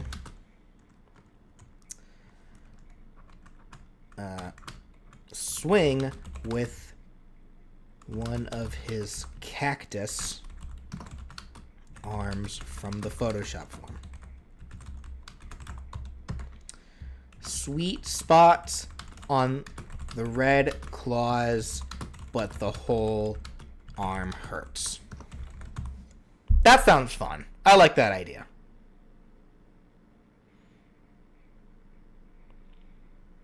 Okay. I like that. The end when he activates it. Anyway, back to the up special. After doing so, Flowey will load the state and automatically be warped to the spot where he saved the state. Once you do this, the save state disappears, so you will need to make another save in order to use it again. So be sure not to forget to save, otherwise you'll find yourself losing a lot of progress. Story of my life. Where Flowey saves his states will be subtle, with no indication that he left one there aside from the animation that plays when Flowey activates the special. So it'll be up to the player to remember where they saved, as well as if they saved at all. And with that said, if the opponent the whole arm hurts. Are you a little too close to home right now? Hope you have fair point.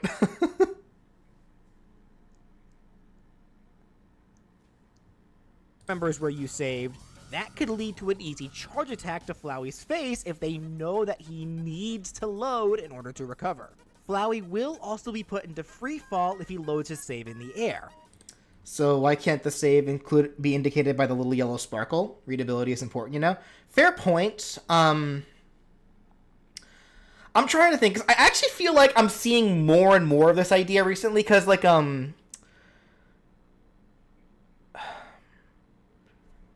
I think Multiverses had the same kind of idea with Garnet, and I want to say a character in Nickelodeon had the same idea as well.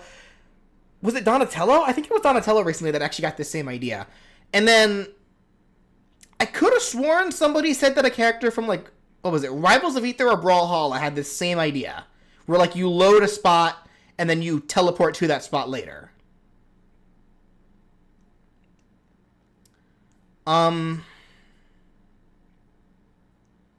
I think my only concern, obviously, with giving the indicator is, like, because the Flowey player obviously has object permanence. He would have an idea of where he'd put it, and, like, he would know, like, when to use it. My only concern is that I feel like it also leaves you up to, like, open to, like, if like the other player, like, knocks you off and you want to warp back, because remember, this is Flowey's only form of recovery. He can't recover any other way, technically. So, like, if he's knocked off and the other player knows that just his double jump isn't going to get him back, all they have to do is run to the teleport spot and just start charging. And as soon as Flowey appears, pop!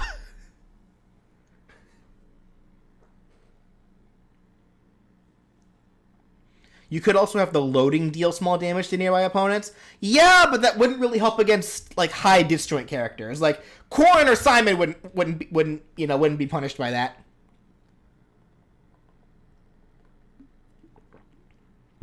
Doesn't he have a tether grab? He does. I do get your logic though with having an indicator for the teleport, so you know exactly where it is.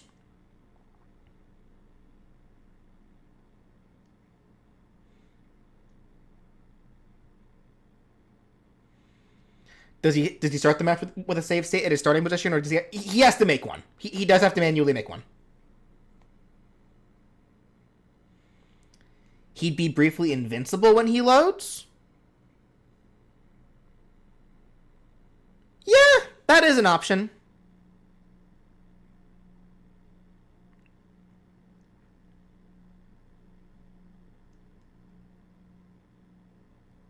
I guess this kind of is just an either way situation, because I do believe I had the load state invisible before, because I didn't want to take off the table the idea of it being punished, but I didn't want to make it so easily punished.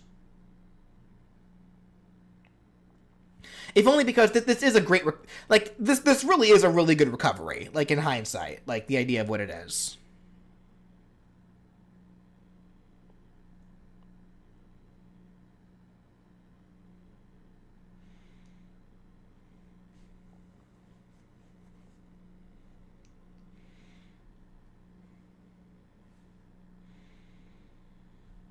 You asked a question earlier, but I didn't read it. I'm looking up earlier, and I'm seeing mostly just you saying that I didn't answer your question. So just ask the question. Sorry if I didn't see it. This is kind of an either way situation, honestly. So I'll come back to this one. However, if like he this loads this on this the is what ground, I'll just have to he think has about. Very little end lag, so this could allow him to make some nasty follow-ups or get away if need be. And something I should clarify, this is only a teleport. It will not actually restore or alter his or anyone else's damage percents when used. While it would make sense for it to do so, that would be way too broken. I have an idea for a Smash Bros. Moveset, but it's for a game that hasn't been 100% finished. My video game in the making. Okay, that's not really a question. For Smash, so it's just a manual teleport and nothing more. Also, if Flowey is KO'd while a save state is up, it will disappear and Flowey will have to make a new one after he responds. And finally, for his down special, this could have Flowey attempt to catch and trap his enemies with a circle of vines. After a small amount of startup, he'll release a large web of vines around himself very quickly. If they miss, or if the foes in range manage to shield the vines, then there will be some Sackboy, upon lag hearing as this. Yeah, because I did end up giving Sackboy a very similar idea, which also coincidentally ended up being something he had in PlayStation All-Stars, but oof on that part for me. But whatever.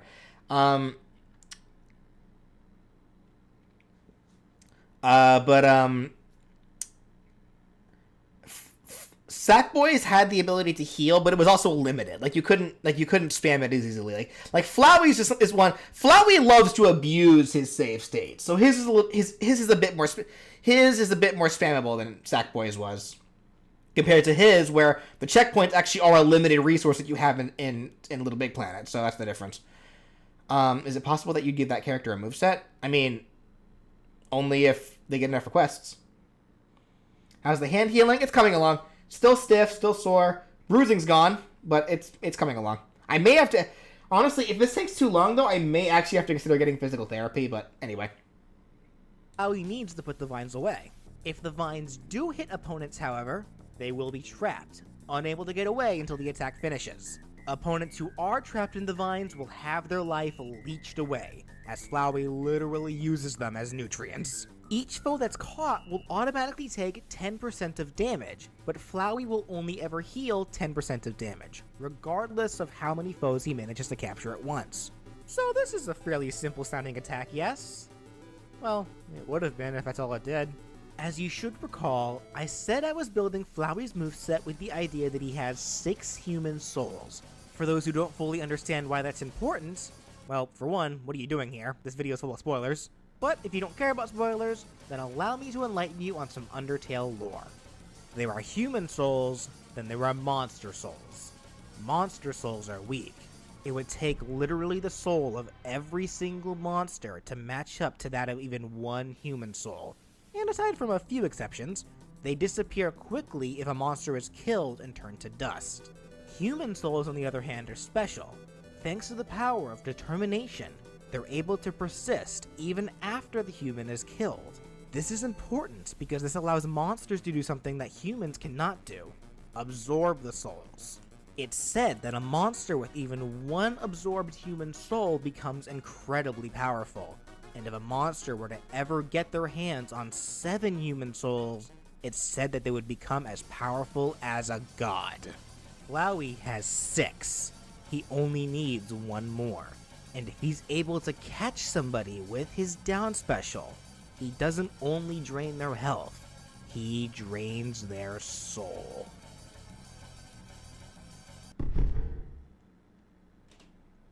For the uninformed, allow me to tell you a tale. The Undertale, if you will. I will be summarizing it, so apologies if I skip over any information. A long time ago, long after humans had sealed monsters underground, a human fell into the world of the monsters below.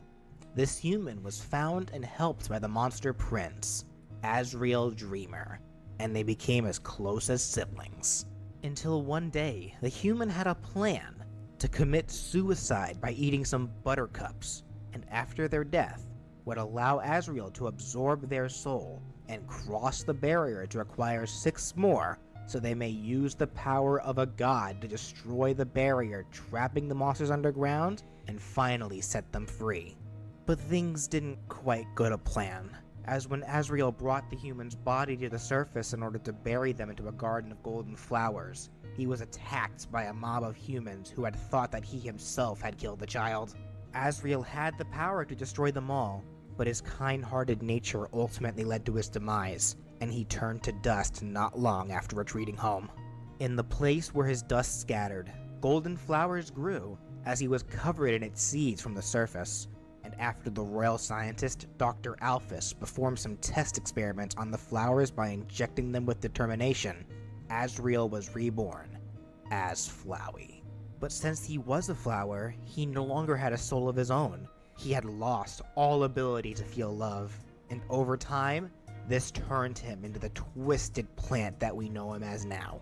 And during the events of the true past of his playthrough of Undertale, he steals not only the 6 human souls gathered so far, but he also absorbs the soul of every living monster in the underground. And since every monster's soul equals that of one human soul, that was just enough to give Flowey the power to return to his original form, Asriel, but now with the powers of a god. So for Smash, landing Flowey's down special even once will transform him back to his original form, Asriel Dreamer, the lost prince of the monsters. So when coming to Smash, there's actually a reason why I made the ability to transform into Asriel from Flowey so easy. It's because it's not actually a power boost like I did for Papyrus and Undyne prior.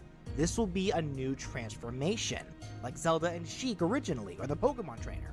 Despite Asriel being much more powerful than Flowey, for Smash, they'll be equally balanced between each other, so you can just play as either one. We can just Yeah, to everyone in the Flowey comments that keep requesting for an Asriel moveset, please just watch the whole video before you comment on them. Please! pretend that Asriel is purposefully holding back just for the fun and sport of it all, which, to be fair, is what he's doing to Frisk during the first part of their fight. Switching between the two would be fairly easy, or you could even choose to start a match as one or the other from the character selection menu if you so wished. And being a whole different form, Asriel of course has his own unique moveset, so let's go ahead and get right into it. The major difference mechanically between the two forms is that while Flowey has a lot of quicker multi-hitting attacks, Asriel will have some slightly slower moves that generally have an easier time with launching opponents. Asriel will be an above-average lightweight character, heavier than Flowey but still fairly easy to kill. He'd still only have 2 jumps and would trade his ability to crawl to be able to wall jump.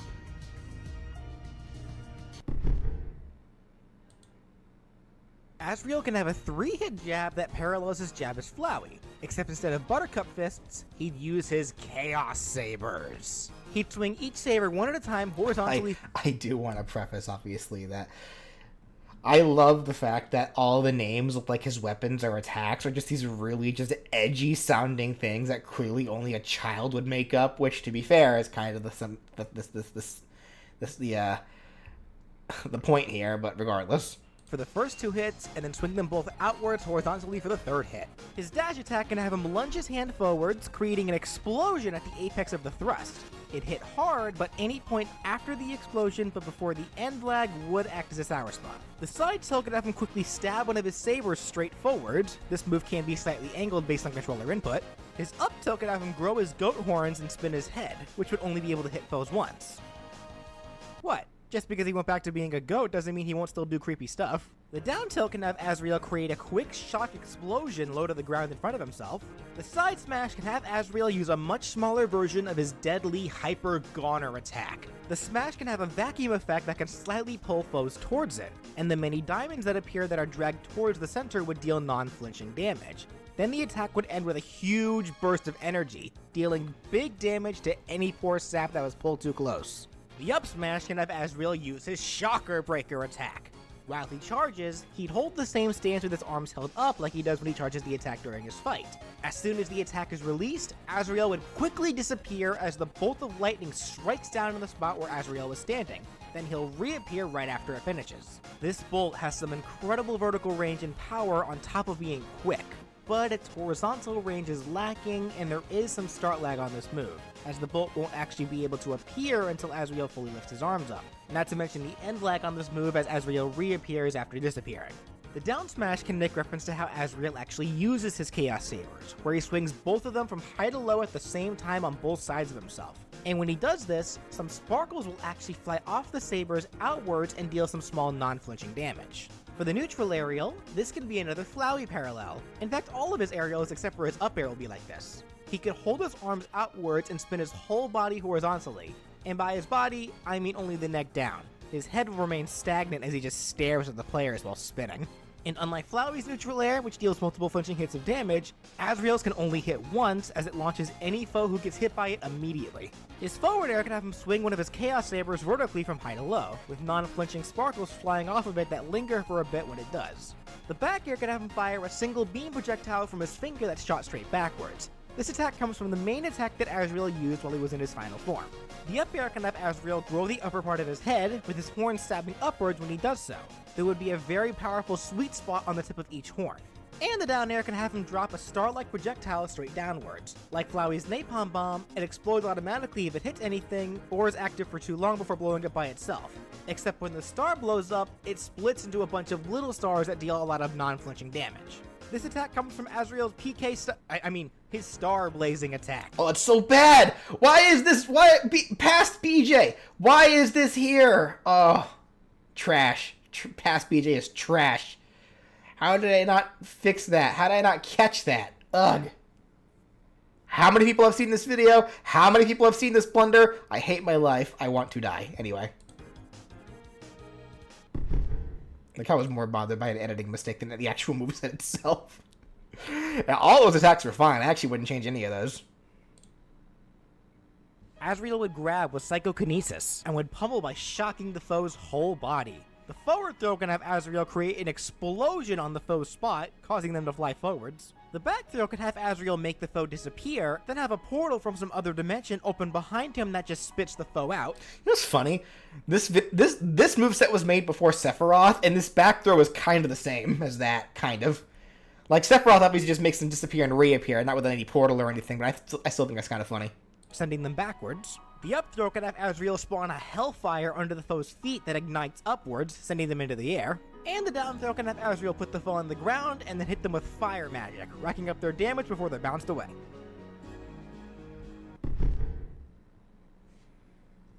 For Azrael's neutral special attack, despite having a huge and crazy repertoire of attacks, it can be the same simple magic that we not only see him use at the beginning of his fight, but also his mother and father are big fans of it.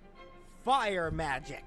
This will work as a stream projectile attack that lasts for as long as you hold the special button down, and it weakens over time the longer you use it. Azrael will shoot fire from his hands that spreads out the further it goes. The damage and knockback that it deals varies depending on how close to Azrael you are, with close dealing a lot of flinching damage, and its farthest reach dealing little damage and no knockback at all. So really, this attack works mechanically like Bowser or Charizard's neutral specials, only it has a different shape and you can't angle it. For Azrael's side special, he could use his powerful cannon, the Chaos Buster. This special can do two different things depending on whether you mash the special button or hold it down. Mashing the button will have the Buster shoot out a lot of mini bullets that are fired into 3 different angles. These bullets deal small damage, but will only cause knockback if your opponent is too close to the point of fire. The attack is kind of spammable, as continuously mashing the button will have it keep firing, but it'll only fire bullets for half a second at a time, after which it'll cool down for a full second before firing the next batch. Now if you hold down the button instead, the Buster will begin to charge up and will fire a semi-long range beam as soon as the button is let go. The beam's power is dependent on how long you charged it up for, with the maximum power being achieved if the Buster was charged up for a total of 3 seconds. The beam itself launches any foe who gets hit by it, and it lasts for about a second before it dissipates, so sidestepping or dodge rolling past it is impossible. Again, just need to be vague on the times. You're better off shielding it or just getting out of its way. Once the beam is fired, there is a bit of end lag that Azrael will need to sit through before he can move again. Also, the beam will not count as a projectile, but the mini bullets do. Regardless of which he's using, he's able to fire the Buster into any straight cardinal direction based on controller input. Now for Azrael's up special, I'm actually torn on this one. I would like to give him the same up special as before, the save and load teleporting. It just makes sense for him to be able to use since he is the same person after all. But we never really saw Azrael specifically abusing save states during that fight at all. But what he did do a lot of was teleporting during some attacks. So for this, he could either have the load teleporting, or just your run-of-the-mill teleport that he'd have more control over. Either could work. Honestly, I think I would just stick with him having the load teleport, just having the same up special as Flowey. Because, like, even if we never saw Azrael himself using it, that doesn't mean he can't use it. So... I think I would give him the load teleport.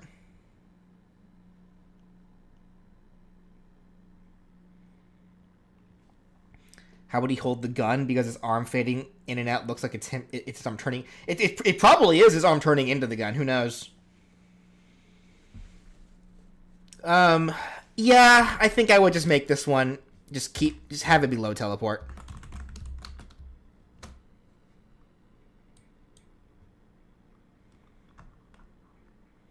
Nah, he has a more straightforward form. Give him a normal teleport.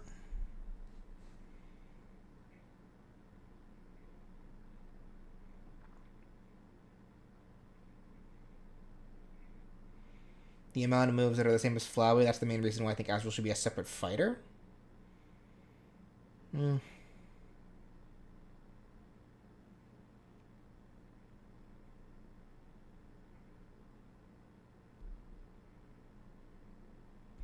I think it would be better to have the save load, because what would happen if the load has Flowey? What would happen to the load Flowey has? That's a fair point.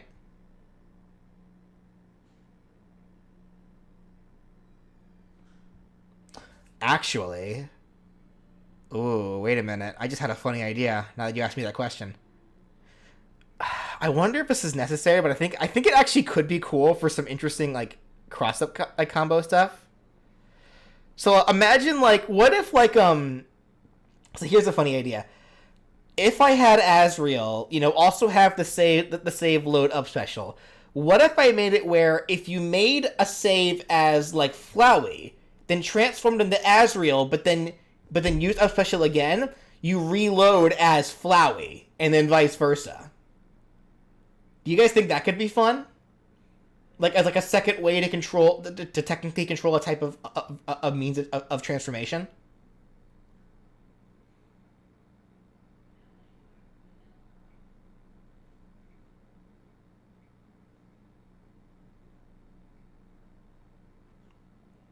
Because it's like the down special transformations, they're not your typical just transform and that's it.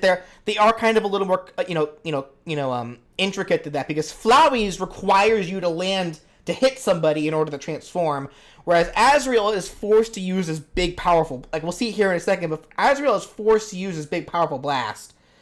So I think the idea of like technically having a second quicker means of transforming if need be, if you want to quickly change around.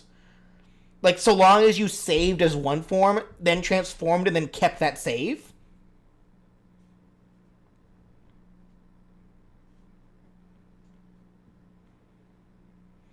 A bit convoluted? I don't think so. I don't think so at all. Because actually, because like I just remembered too. The in Nickelodeon, the Angry Beavers had something kind of similar, where the Angry Beavers were kind of designed where even when you use certain attacks where you controlled one beaver but then used an attack that involved the other, you can switch to the other beaver mid that attack and keep combos going. So thinking about it, actually, that's kind of the same deal. So no, I don't think it's I don't think it's convoluted. I think actually it could add like a lot of like that could add for like a lot of interesting setup potential.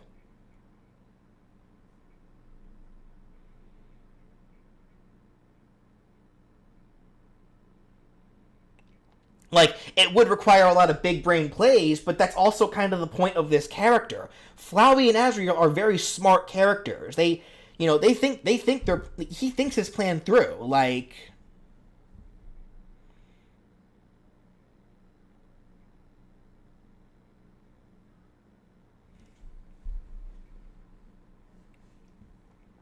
that means Azrael could repeatedly do his big, powerful special. Technically, but you gotta, like, you gotta actually kind of land... Not quite, because...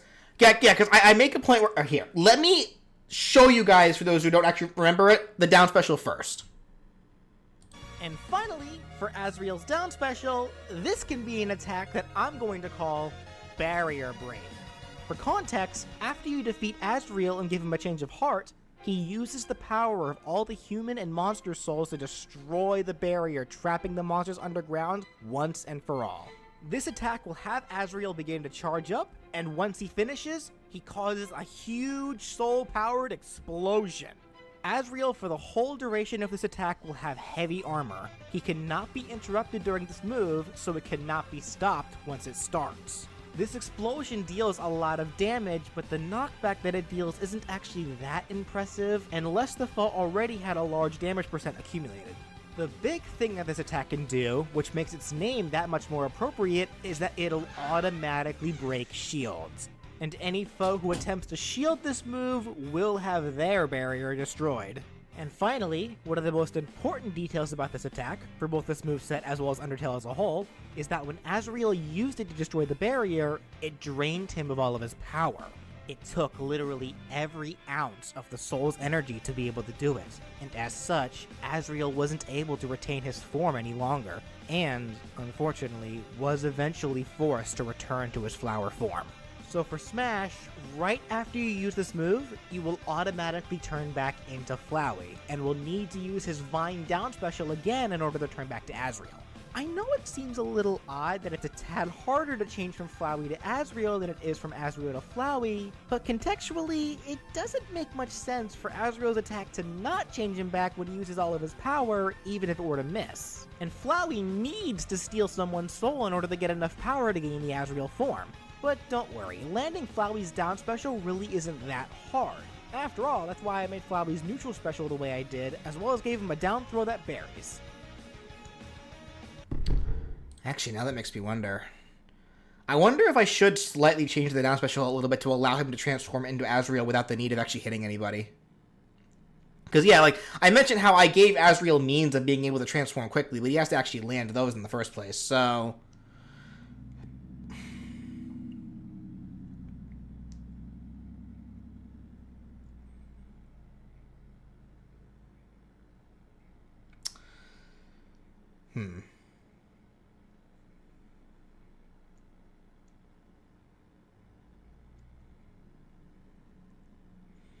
I think the save load idea would be cool, but how would the in perk work? What if you want to save as Azrael, but you have a Flowey save? That's a good point. That's actually a very fair point. I didn't even think about that.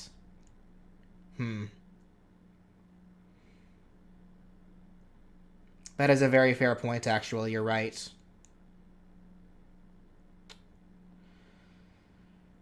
There could be a way to cancel to cancel saves, but I feel like at that point, now you're just becoming...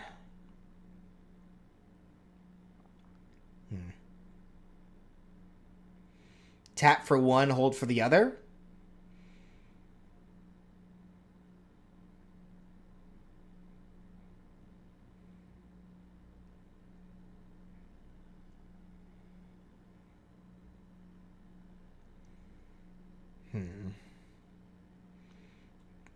Tap for one, hold for the other.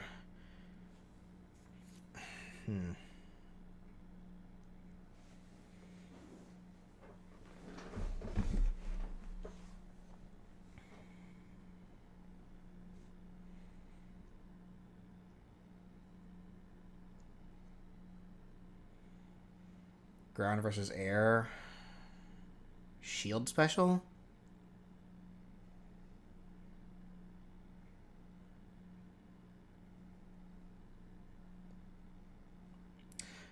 You know, come to think of it... Remind me, chat. For other characters in other games that have an attack, I guess like Orcane or whatnot, do any of those characters have a means of resetting their save points? Or do they just last for a limited time?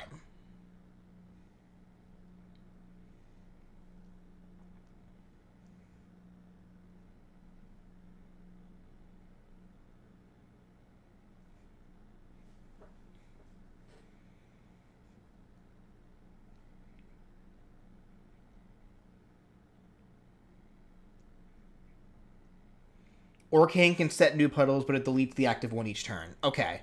How does Orcane do it? Like, does it require, like, separate inputs? Or can't, like, does he activate it with, like, one input and then actually teleport with a separate input? Or is it still connected to the same input?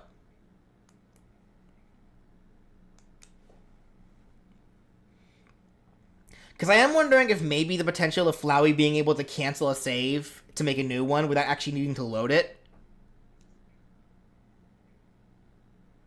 Like, that could potentially add, add more to the moveset. They're separate inputs. Okay.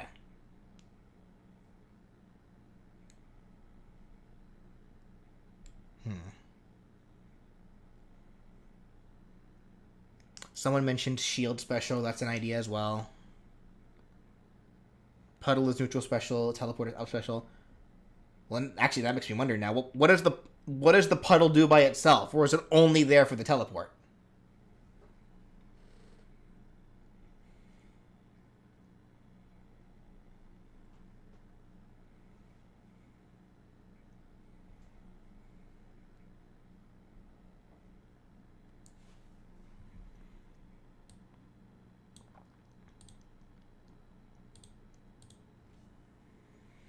Can buff attacks. You can activate it with down special as well to create a bubble trap. Okay.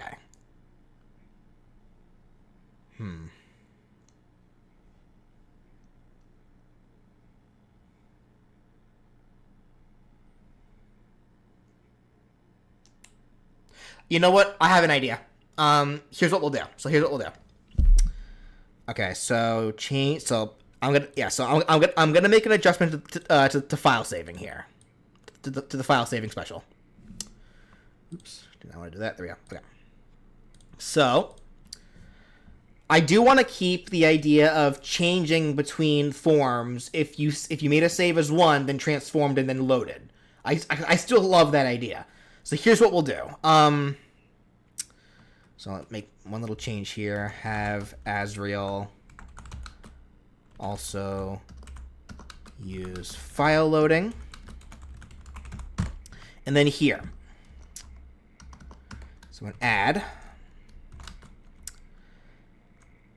If you hold the up special input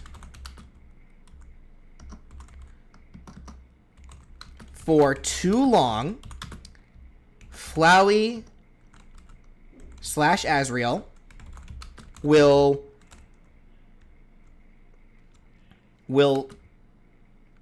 create a new save point in their current spot, deleting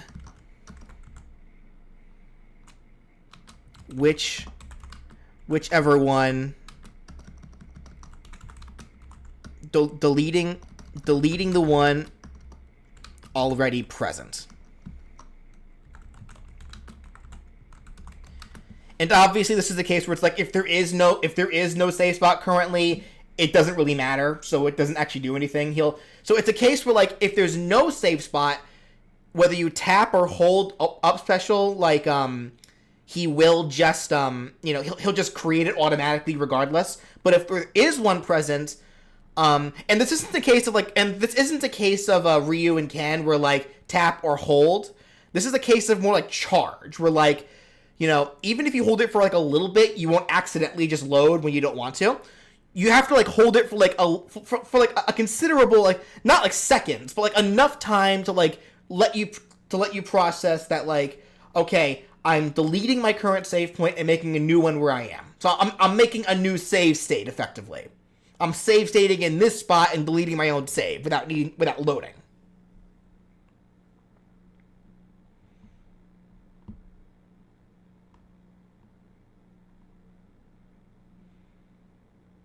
So that's what I'm thinking.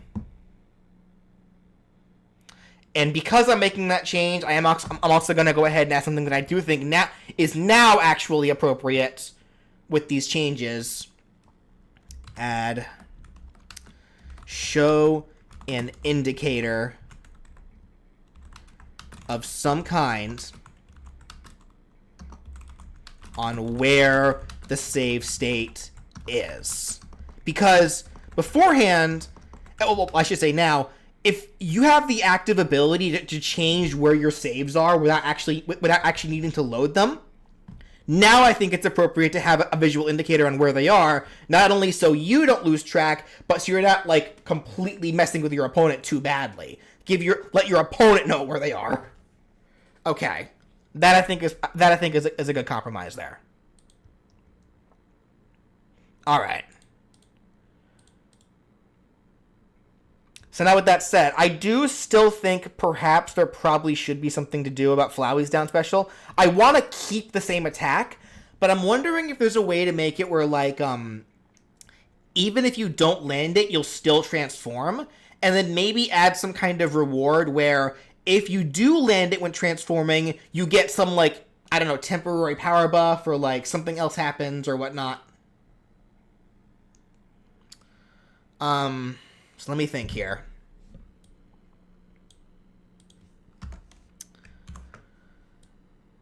So I'll just make a note.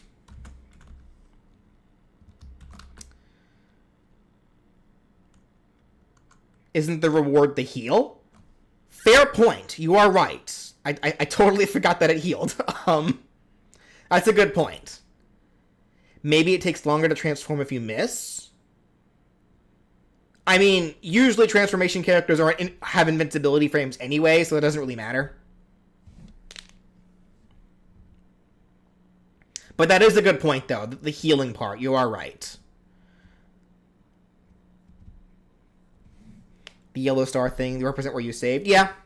Either way, that could work.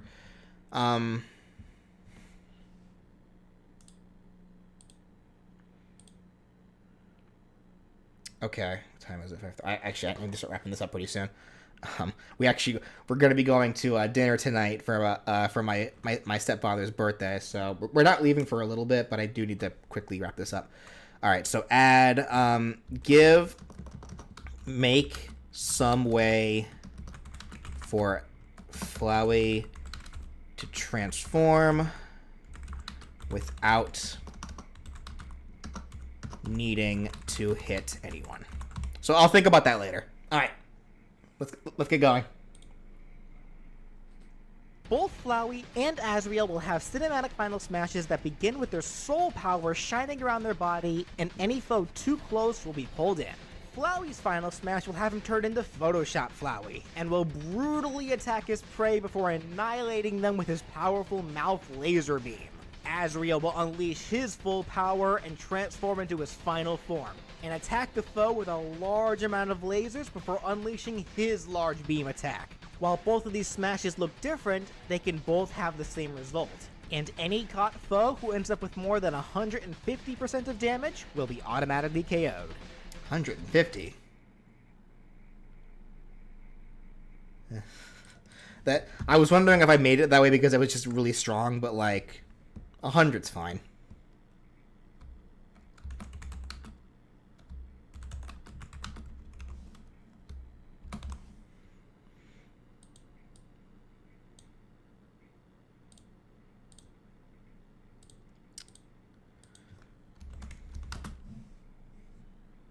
Yeah, I'm not too sure where I got 150 either, guys. Anyway. For colors, their default can have Flowey in his golden flower. Also, I'm surprised that I did not mention that the final form for Azriel is called the God of Hyperdeath. Which, I mean, is still a stupid name, but again, it's totally a name that a kid would just come up with, so. For colors. And while we've never actually seen Azriel with a default color outside of the black and white, the official tarot card shows him with a similar color scheme to his parents, which makes sense, so he can have those colors. Then for the majority of the alternate colors, they can be based around the rainbow colors of the 7 human souls, starting with red, the color of Frisk's soul, then orange, then green, then light blue, then purple. And as for the yellow and blue souls, this can be combined into one costume for the 2 forms, making Flowey blue and Azriel yellow. So this is just a reversal of colors. I did this since Flowey's already a yellowish gold color, and Azriel wears kind of a bluish outfit for his default outfit. And for the final color, this can just make them black and white, based on the battle colors that we see them rock in Undertale. For intro animations, Flowey would just pop out of the ground and say, "Howdy!" And if you choose to start with Azriel, it would start with just his original child form standing there. That is until he transforms into his godlike appearance. For taunts, starting with Flowey, his first can have him wink towards the camera and stick his tongue out, just like we see him do at the beginning of the game when you first meet him. His second can have the 6 human souls circle around him while he makes a wicked face, referencing to when he manages to take the souls during the neutral run of the game. And his final can have his face enlarge and do his wicked high-pitched laugh. Azriel's first taunt can have him just shrug and shake his head while chuckling. His second can have both the human and monster souls encircle his body, and he would say, "It's the end." And his final can have him be tense while holding fire in his hands and say, "Just let me win!" And finally, for victory animations, Flowey's first can show a fast-scrolling text of Haas fly past the screen as Flowey actually sits there laughing. The next will first show the Undertale save file screen before it breaks apart, showing Flowey's giant face behind it. And his last, and my personal favorite, can re-show the last few seconds of the match being played on a screen that Flowey's watching over and over and over again as he laughs, getting way too much satisfaction over his opponent's I love that victory animation still. And for Asriel, his first will have him flying around and then end on a pose while saying, "Now I'll reset the timeline and do it again." His second will have him transform into his final form and then give a threatening pose. And his final could have him look like he's preparing for a powerful final attack, but then suddenly change into his kid form and start sweating as he rubs the back of his head. And that does it for What If Flowey and or Asriel Dreamer were in Smash. First off, I want to give a huge shout out and credit to Darth Z01, my buddy from work. This moveset was a huge... That's right, yeah, it was a former coworker of mine from at the last Pizza Hut I used to work at before COVID hit. But yeah, okay, so colors were fine, taunts were all fine, victory animations were fine. Okay, so really, yeah, small changes mostly to this moveset. I wouldn't change a whole lot. Yeah, like alterations to like a few of the basic attacks, but like really it was just Flowey. Like it was literally like the side smash because of that new idea that I thought of, and then yeah, just the one change to the bear trap attack, turning it into like the Photoshop mouth attack that I've been wanting to change like for all these years anyway. So basic attacks mostly fine, grabs were fine. Specials, like slight little change to the neutral special of the friendliness pellets. Yeah, and then yeah, we talked about the file loading thing, like adding to that. Yeah, I do want to like think of a way for Flowey to be able to transform without needing to actually hit anybody. Like maybe like I don't know, just spitballing here. Literally, it's like if he misses, it shows like I don't know, like it shows him like I don't know, hitting a ghost. Like Napstablook suddenly appears and he absorbs Napstablook. It's so mean. Actually, I don't want to do that. He just kills Napstablook every single time he wants to transform. That's very Flowey. It's very cruel of him. Even though, ironically, I think if I recall correctly, Napstablook was the only monster that Flowey actually missed when he absorbed all the monster souls. So... And then, yeah, like... Yeah, okay, so, not too much.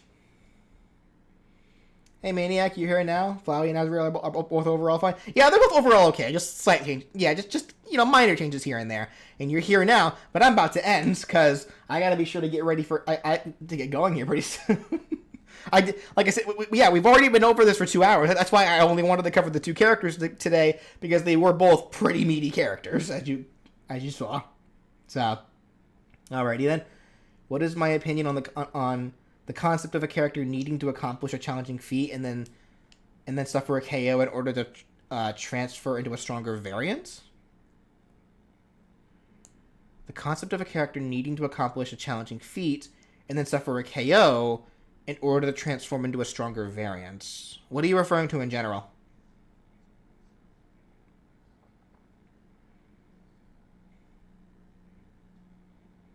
In that case, he's getting revenge for Napstablook dodging. Napstablook wasn't even trying to dodge. That boy was just vibing.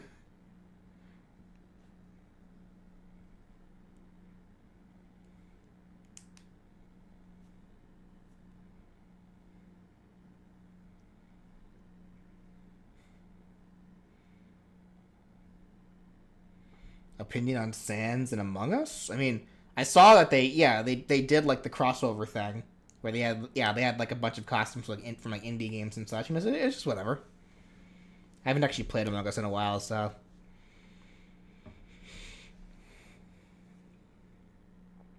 character collecting a certain amount of things so other characters chase them around. You mean like for a moveset? I don't know. All right. In which case, that is where I'm going to go and end things off, folks. Thank you. Yeah, thank you all so much for for hanging out. Helping me kind of look over these movesets again. Who were the next moveset? Actually, I think the next moveset after Flowey is Bread. I Am Bread. And then we also have Amaterasu, which I'll have to be sure to bring Brian in for, because that was his video. and then Pokemon Trainer as well, and then also Toad. So I wonder if I'll be able to fit the next 4 movesets into one stream next time. We'll see. Alright. In which case, thank you all so much for joining, and I will talk to you all later. Have a good night, everyone. I'm gonna go eat some... I'm gonna go